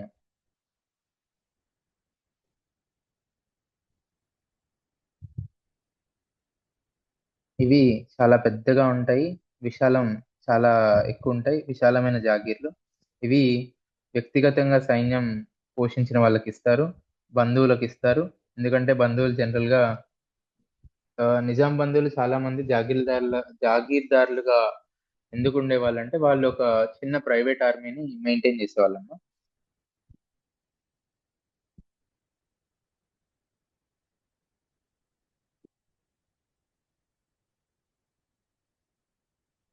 ఓకే. సో పైగా జాగీర్లు ఎవరికి ఇస్తారు? వ్యక్తిగత సైన్యం మెయింటైన్ చేసిన వాళ్ళకి ఇస్తారు. వాళ్ళు జనరల్ గా నిజాంకి బంధువులై ఉండేవాళ్ళు. వాళ్ళు విశ్వాసం కలిగి ఉంటే వాళ్ళకి ఇచ్చేవాళ్ళు. సమర్థవంతమైన అధికారులకు ఇచ్చేవాళ్ళు. వీటిని నగేదస్త్ జమాయిత్ అని చెప్పి పిలిచేవాళ్ళు. నూట 1007 గ్రామాలు ఉండేవి మన దగ్గర, హైదరాబాద్ రాజధాని. ఓకే.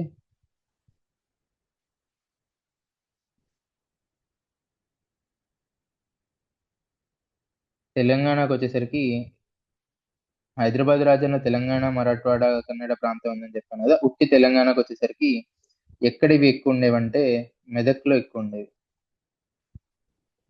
ఇందూరులో ఎక్కువ ఉండేవి.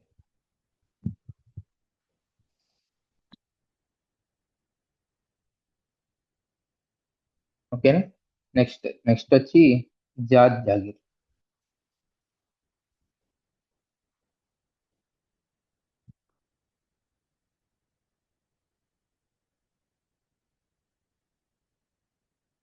ఈ జాత్ జాగీరు ఎందుకు ఇచ్చారంటే, ప్రభుత్వానికి ఎవరైనా సేవలు అందిస్తే వాళ్ళకి జాత్ జాగీర్లు ఇచ్చేవాళ్ళు అనమాట. అయితే ఈ జాత్ జాగీర్లు ఇప్పుడు జాగీర్దార్లు ఉంటారు కదా, మరి జాగీర్దార్లకి నిజాం తరపున నుంచి ఏ జీతభత్యాలు ఉండవు. సో వాళ్ళ కుటుంబ పోషణ కోసం ఈ జాత్ జాగీర్లు ఇచ్చేవాళ్ళు అనమాట. అంటే ఆయన సొంత నిధులకి ఈ జాగీర్దార్లు వాడుకునే వాళ్ళు అనమాట. అంటే ఏంటి? జాగీర్దార్ల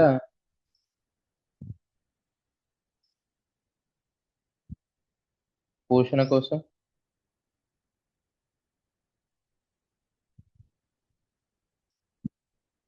ప్రభుత్వానికి సేవలు అందించే వాళ్ళకి జాగీర్లు ఇచ్చేవాళ్ళు. జాగీర్దార్లకి శాశ్వత అధికారాలు ఉండేవి వీటి మీద.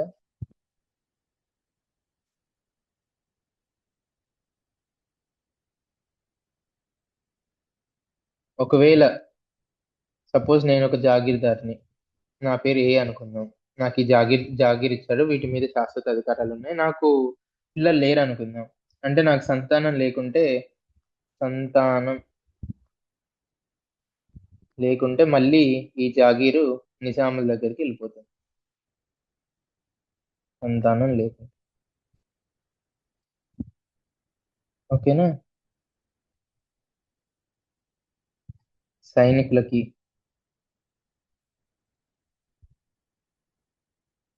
మత పెద్దలకి,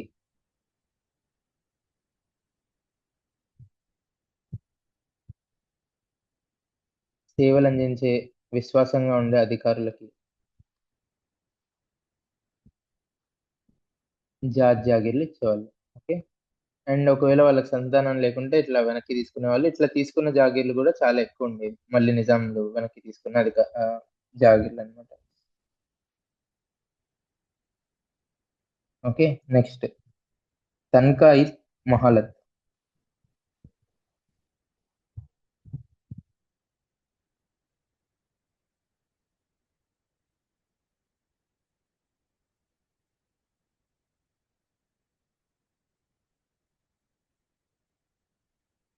తన్కాయి మహలత్ అంటే ఇందులో కొన్ని గ్రామాలు ఉంటాయన్నమాట.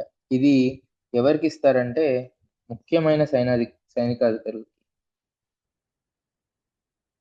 ఇందులో ఉండే గ్రామాలు.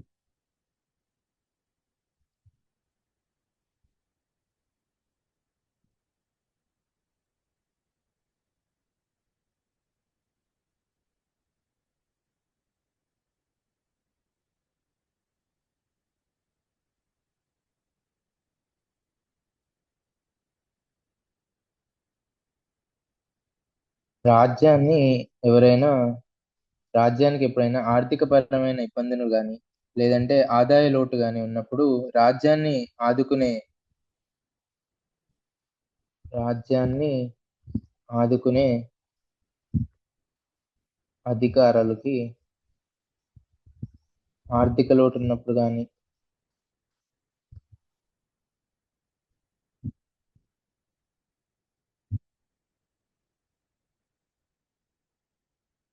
కీలక సమయాల్లో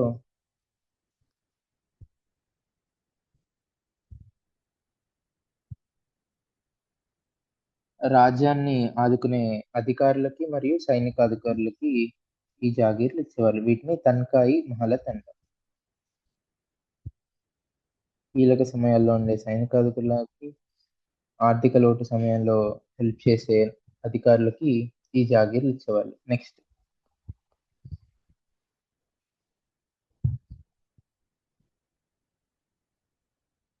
వీటిని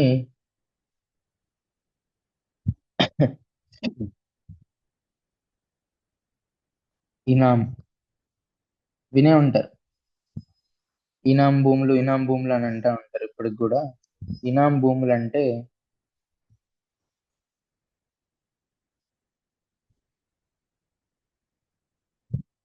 ఆధ్యాత్మికతకి అంకితం చేసిన, ఐ మీన్ గిఫ్ట్ గా ఇచ్చిన భూములు ఏవైతే ఉన్నాయో వాటిని ఇనాం భూములు అనేవాళ్ళు అనమాట. దీని మీద పన్ను వసూలు చేయరు. ఒకవేళ పన్ను వసూలు చేసినా గానీ చాలా నామమాత్రం ఉండేది.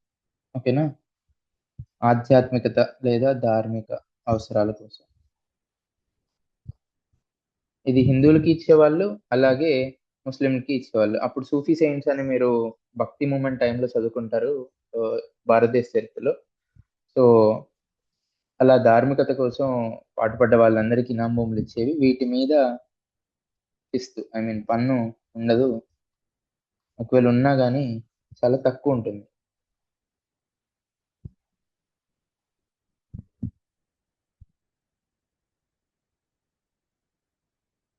ఇవి ఇనాం భూములు.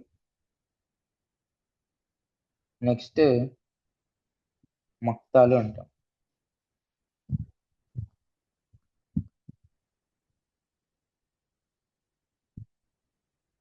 ఈ మక్తాలు ఏంటంటే కొంతమంది ఆర్థికంగా బలంగా ఉండి వాళ్ళకి ఆ చుట్టుపక్కల ఊర్లలో కొంచెం ఇన్ఫ్లుయెన్స్ ఉంటే వాళ్ళు ఏం చేసేవాళ్ళంటే ఆ లోకల్ గా ఉన్న అడవులన్నిటిని బాగు చేసి వాటిని సాగులోకి తీసుకొచ్చేవాళ్ళు అన్నమాట. సో సో ఇట్లా చాలా భూమి, అటవీ భూమి సాగులోకి వచ్చింది. సో ఎవరైతే ఈ భూమిని ఇట్లా సాగులోకి తీసుకొచ్చే వాళ్ళో వాళ్ళనే ప్రభుత్వం మక్తాదారులుగా ఉంచి ఆ భూమికి వాళ్ళకి దాని మీద పన్ను వసూలు చేసే అధికారాలు ఇచ్చేవాళ్ళు అనమాట. ఆ రకమైన భూముల్ని మక్తాలు అండేవాళ్ళం. చాలా మక్తాలు ఉండేవి. చాలా వీళ్ళని మక్తాదారులు అంటాం. ఓకే. ఈ మక్తాదారుల కింద చాలా గ్రామాలు ఉండేవి. వీళ్ళు సేమ్ ఇంకా జాగీర్దారులనే జనాల దగ్గర నుంచి శిస్తు వసూలు చేసి నిజాంకి పన్ను కట్టాలి.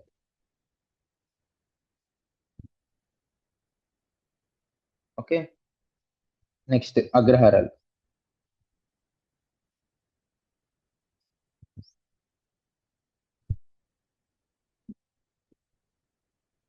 ఓకే. ఇప్పుడు ఇటు ప్రభుత్వం అయినా అటు సంస్థానాలు ఉన్నాయి కదమ్మా. సంస్థానాధీశులు ఉంటారు కదా.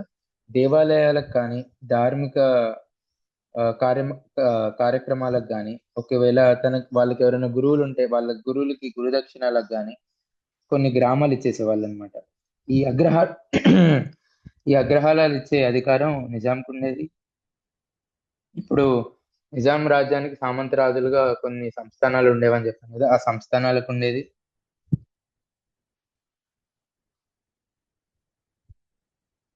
ధార్మికమైన అంశాలకి గురువులకి గురుదక్షిణ లాగా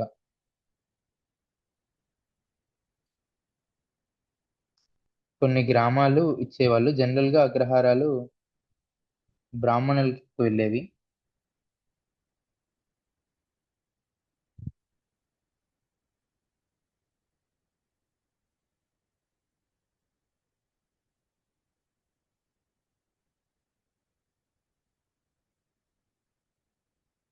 ఈ అగ్రహారం. నెక్స్ట్ ఇజారా. అయితే ఈ పేర్లు ఏదైతే ఉన్నాయో ఇప్పుడు మనం చదువుకున్నవి పైగా జార్జాగిరు, తన్కై మహలత్, ఇనాం, మక్తా, అగ్రహారం, ఇజారా ఇలా వివిధమైన భూములు ఉండేవన్నమాట. అంటే మీరు ఒకసారి ఆలోచించండి. నిజాం రాజ్యంలో ఇప్పుడు చివరి సోర్స్ ఏంటి? గ్రామాలు కదా. అంటే ఒక్కొక్క గ్రామం ఒక్కొక్క దాని కింద ఉండేది. అన్ని గ్రామాలు ఒకేలా ఉండేవి కాదు అని చెప్పి మనం ఇందులోంచి అర్థం చేసుకోవాలి. అంటే కొన్ని గ్రామాల అగ్రహారాలు అయి ఉండొచ్చు, కొన్ని మక్తాల కింద ఉండొచ్చు, కొన్ని ఇనాం భూములు అయిపోయి ఉండొచ్చు. ఉమ్, కొన్ని జా జాగీర్ల దాంట్లో ఉండొచ్చు. సో అట్లా ఉండేవన్నమాట భూములు. ఓకే.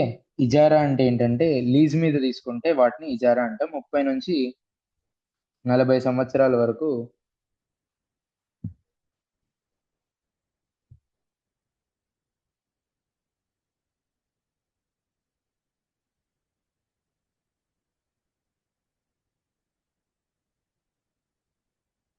30 నుంచి 40 సంవత్సరాల వరకు లీజ్ మీద ఇస్తే గనక వాటిని ఇజారా అంటాం. అండ్ మొదటి 3 నుంచి 5 సంవత్సరాల వరకు దీని మీద పన్ను ఉండదు.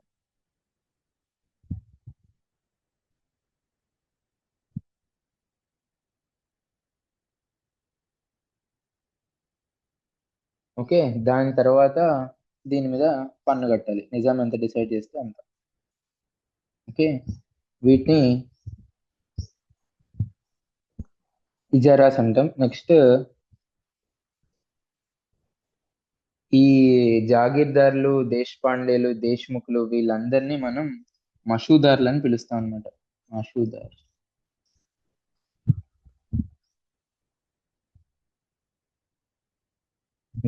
వీళ్ళనే జాగీర్దార్లు. వీళ్ళ కింద ఎవరు ఉంటారంటే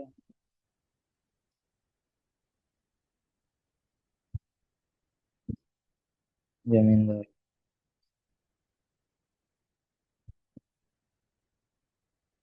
దేశపాండేలు, దేశ్ముఖులు.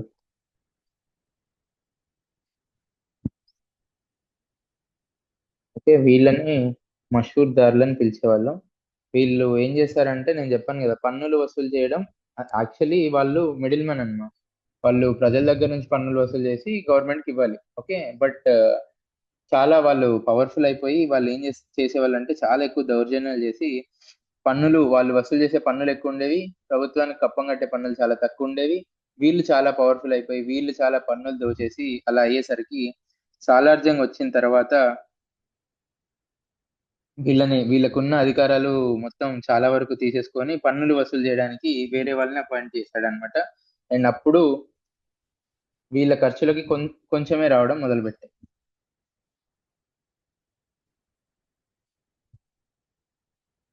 ఖర్చులకు అప్పుడు డబ్బులు కొన్నే రావడం మొదలుపెట్టాయి అనమాట.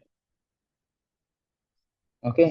ఇందాక నేను చెప్పాను కదా దివానీ భూములు, కల్సా భూములు అని ఉండేవని చెప్పి ఒకసారి వాటి గురించి కూడా చూద్దాం.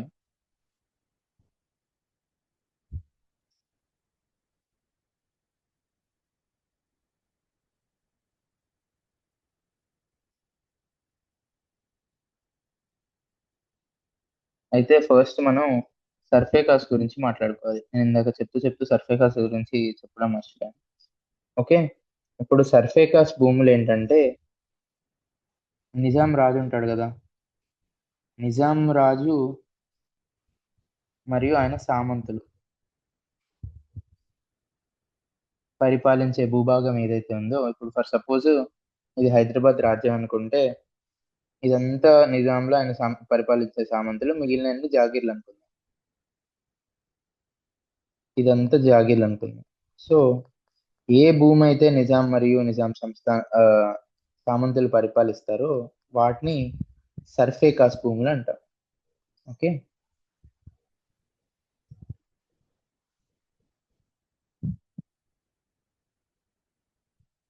అయితే ఈ భూముల నుంచి వసూలు చేసిన పన్ను ఏదైతే ఉందో అది డైరెక్ట్ గా నిజాం ఖజానాలోకి వెళ్ళిపోతుంది అన్నమాట.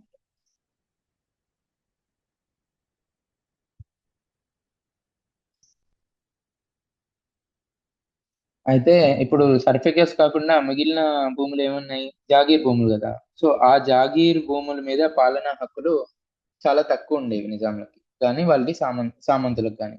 సో ఎక్కువ పాలనా హక్కులు ఎక్కడ ఉండేవి అంటే సర్ఫేకస్ భూముల్లోనే ఉండేవి. సో ఈ భూముల నుంచి వసూలు చేసిన పన్ను ఏదైతే ఉందో అది ఖజానాకి వెళ్తుంది కదా.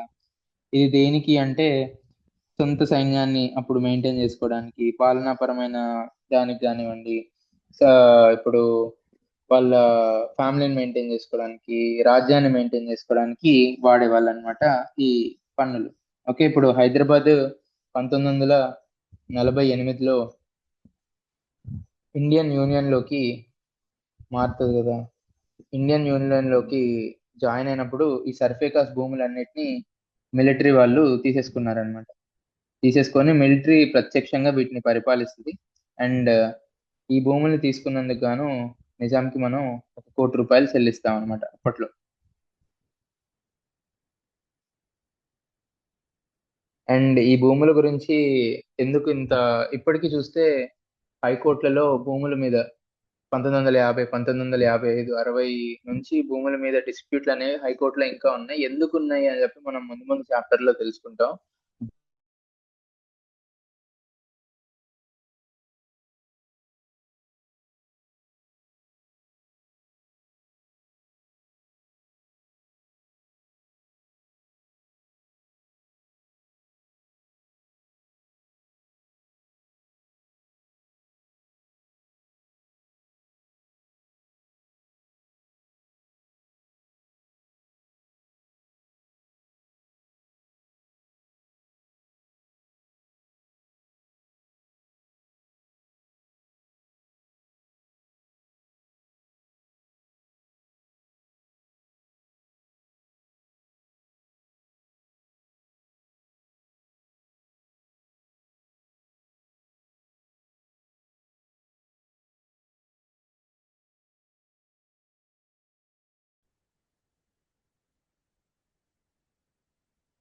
సారీ అమ్మా, మధ్యలో కరెంట్ పోయింది, అందుకని వైఫై ఆగిపోయింది. సో ఇప్పటికీ మీరు చూసుకుంటే భూమి మీద తగువులు అనేది హైకోర్టులో, లోకల్ కోర్ట్స్ లో ఇంకా ఉన్నాయి. ఎందుకంటే మన భూమిపై ఉన్న రికార్డులు అనేవి చాలా వరకు ట్యాంపర్ అయినాయి. ఏ సమయంలో ట్యాంపర్ అయినాయి అని చెప్పి మనం ముందు ముందు క్లాసుల్లో మాట్లాడుకుంటాం. సో ఇవి సర్ఫేకాస్ భూములమ్మ. ఓకే, ఇప్పుడు మీకు సర్ఫేకాస్ భూముల గురించి ఐడియా వచ్చింది కదా. ఇంకా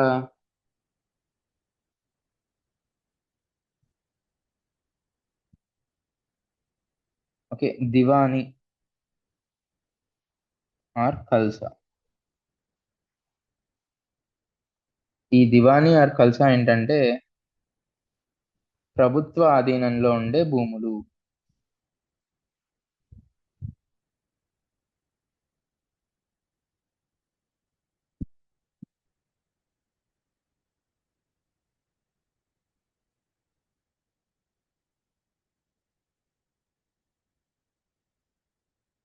ఓకే, వీటిలో ఈ భూముల్లో ఎలాంటి జాగీర్లు, అంటే జాగీర్లు అంటే ఏంటి, బహుమతికి ఇచ్చే భూములు అన్నా కదా, జాగీర్లు, ఇనాం భూములు ఇవేమీ ఉండేవి కాదమ్మా. వీటిని మనం దివాని లేదా కల్సా భూములు అని చెప్పి అంటాము.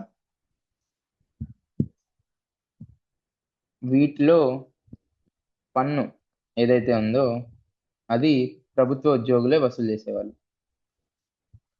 అక్కడెవరు, జాగీర్లకి జాగీర్దారులు వసూలు చేసేవాళ్ళు కదా, ఇక్కడ మాత్రం ప్రభుత్వ ఉద్యోగులే పన్నులు వసూలు చేసేవాళ్ళు. అయితే ఈ ప్రభుత్వ ఉద్యోగులు జాగీర్లలో లేదా ఇనాముల్లో వాళ్ళు వసూలు చేయరు అన్నమాట. ఓకేనా. సో ఇది మీరు గుర్తుపెట్టుకోవాల్సింది. 1939 నుంచి 40 మధ్యలో నిజాం రాజ్యంలో 60% భూమి దివానీ కింద ఉంది. అంటే ఏంటి, దీనికి పరిపాలన ప్రత్యక్ష అధికారాలు ఎవరికి ఉన్నాయి, పరిపాలన, పన్ను, ప్రత్యక్ష అధికారం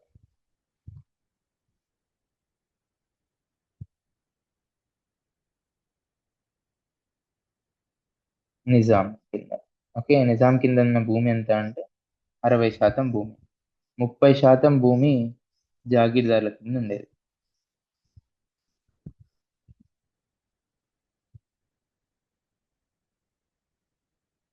10% భూమి సర్ఫేకాస్.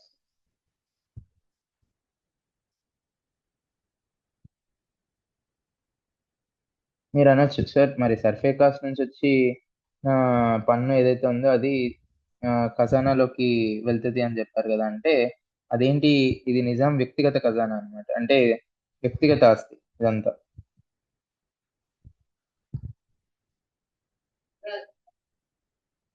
క్లాస్ లో ఉన్న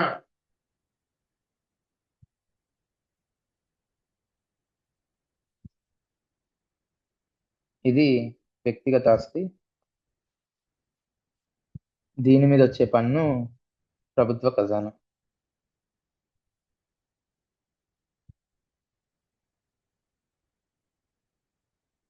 అయితే ఇప్పుడు అత్రఫీ బల్దియా అని నిన్న చెప్పినప్పుడు చెప్పాను అనమాట. ఆ అత్రఫీ బల్దియా అంటే ఏంటి, హైదరాబాద్ సిటీ చుట్టుపక్కల ఉన్న ప్రాంతం మొత్తం నిజాం ప్రైవేట్ ఆధీనం కదా. అంటే ఆయన ఫ్యామిలీ కానివ్వండి, ఆయన వ్యక్తిగత థింగ్స్ కదా, వాటి మీద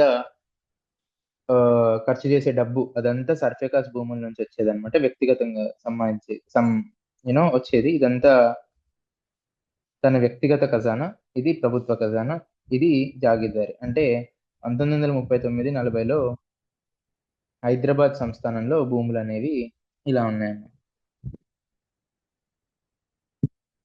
ఓకేనా. ఇప్పుడు మీకు ఒక ఐడియా వచ్చి ఉంటది కదా, అసలు ఎలా ఉంది అప్పట్లో భూముల సంగతి ఏంటి, పన్నులు ఎలా ఉన్నాయి, ఎవరెవరు కలెక్ట్ చేసేవాళ్ళు ఏంటి అని చెప్పి కొంచెం ఐడియా వచ్చింది కదా. రేపటి క్లాస్ లో మనం సంస్కృతి గురించి, డిఫరెంట్ సోషల్ ఈవిల్స్ ఉంటాయి మన దగ్గర, వెట్టి చాకిరి కానివ్వండి, జోగిని కానివ్వండి, వీటి గురించి ఇన్ డీటెయిల్ గా రేపు మాట్లాడుకుందాము. ఇక్కడ ఊరికే వైఫై ఫ్లక్చుయేషన్స్ వస్తున్నాయి, అందుకనే మీకు ఈరోజు తొందరగా క్లాస్ కంప్లీట్ చేస్తున్నాను. సో రేపటి క్లాస్ లో మనం సోషల్ ఈవిల్స్ గురించి మాట్లాడుకుందాం, మన సంస్కృతి గురించి కూడా మాట్లాడుకుందాం.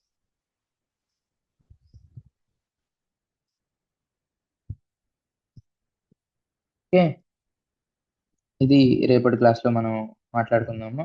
దీని తర్వాత ఏంటంటే,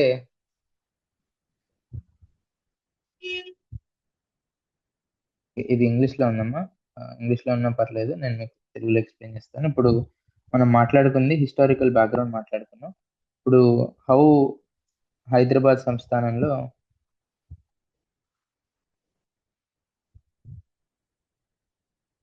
సంస్కృతి గురించి మాట్లాడుకుంటాం. ఇప్పుడు భౌగోళికమైన, సాంస్కృతిక పరమైన, సామాజిక పరమైన, ఆర్థిక పరమైన అంశాలు మాట్లాడేస్తున్నాం. అంటే ఇది అయిపోతుంది రేపటితో.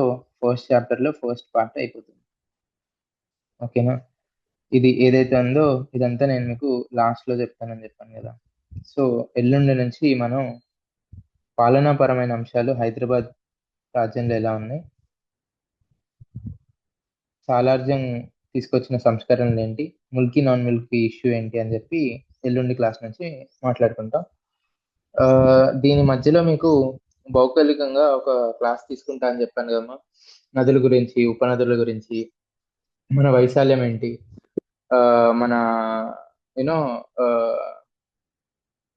హైదరాబాద్ రాష్ట్రం తర్వాత తెలంగాణ రాష్ట్రంలో భౌగోళిక స్థితులు ఎలా ఉంటాయి, పశ్చిమ కనుమలు ఎక్కడున్నాయి, తూర్పు కనుమలు ఎక్కడున్నాయి, దాని తర్వాత మన దగ్గర ప్రతి జిల్లాలో ఉన్న ఇంపార్టెంట్ వాటర్ ఫాల్స్ గురించి ఒక క్లాస్ తీసుకొని, ఆ క్లాస్ లో మీకు జస్ట్ భౌగోళిక పరమైన అంశాలు చెప్తాను. అవి మీరు తెలంగాణ జియోగ్రఫీ, తెలంగాణ చరిత్ర చదువుకుంటారు. కాకపోతే నేను క్లాస్ చెప్పేటప్పుడు ఈ ప్రాజెక్ట్ ఇక్కడ ఉంది, ఈ నది మీద ఈ ప్రాజెక్ట్ కట్టారని నేను చెప్పాను అనుకో, అది మీకు అర్థం కావాలి కదా. ఓకే, ఈ ప్రాజెక్ట్ ఎక్కడ ఉందోనే మీకు అర్థం కాలేదనుకో, మీరు ఇంకా ప్రాజెక్ట్ గురించి నేను చెప్తున్నప్పుడు మీకు ఎలా అర్థం అవుతుంది. అందుకనే భౌగోళిక పరమైన అంశాల గురించి ఒక క్లాస్ తీసుకొని, ఆ క్లాస్ తీసుకున్న తర్వాత అప్పుడు నేను మీకు పాలనాపరమైన అంశాలు హైదరాబాద్ రాజ్యంలో ఎక్స్ప్లెయిన్ చేస్తానమ్మా. వైఫై అనేది చాలా ఫ్లక్చుయేట్ అవుతుంది. సో నేను ఈరోజు క్లాస్ ఇక్కడితో ముగించి రేపటి క్లాస్ ని మనం ఒక 1.5 hour వరకు తీసుకుందాం అమ్మా. ఏమైనా డౌట్లు ఉన్నాయమ్మా ఈరోజు క్లాస్ లో? ఓకే అమ్మా, దట్స్ ఇట్ ఫర్ టుడే.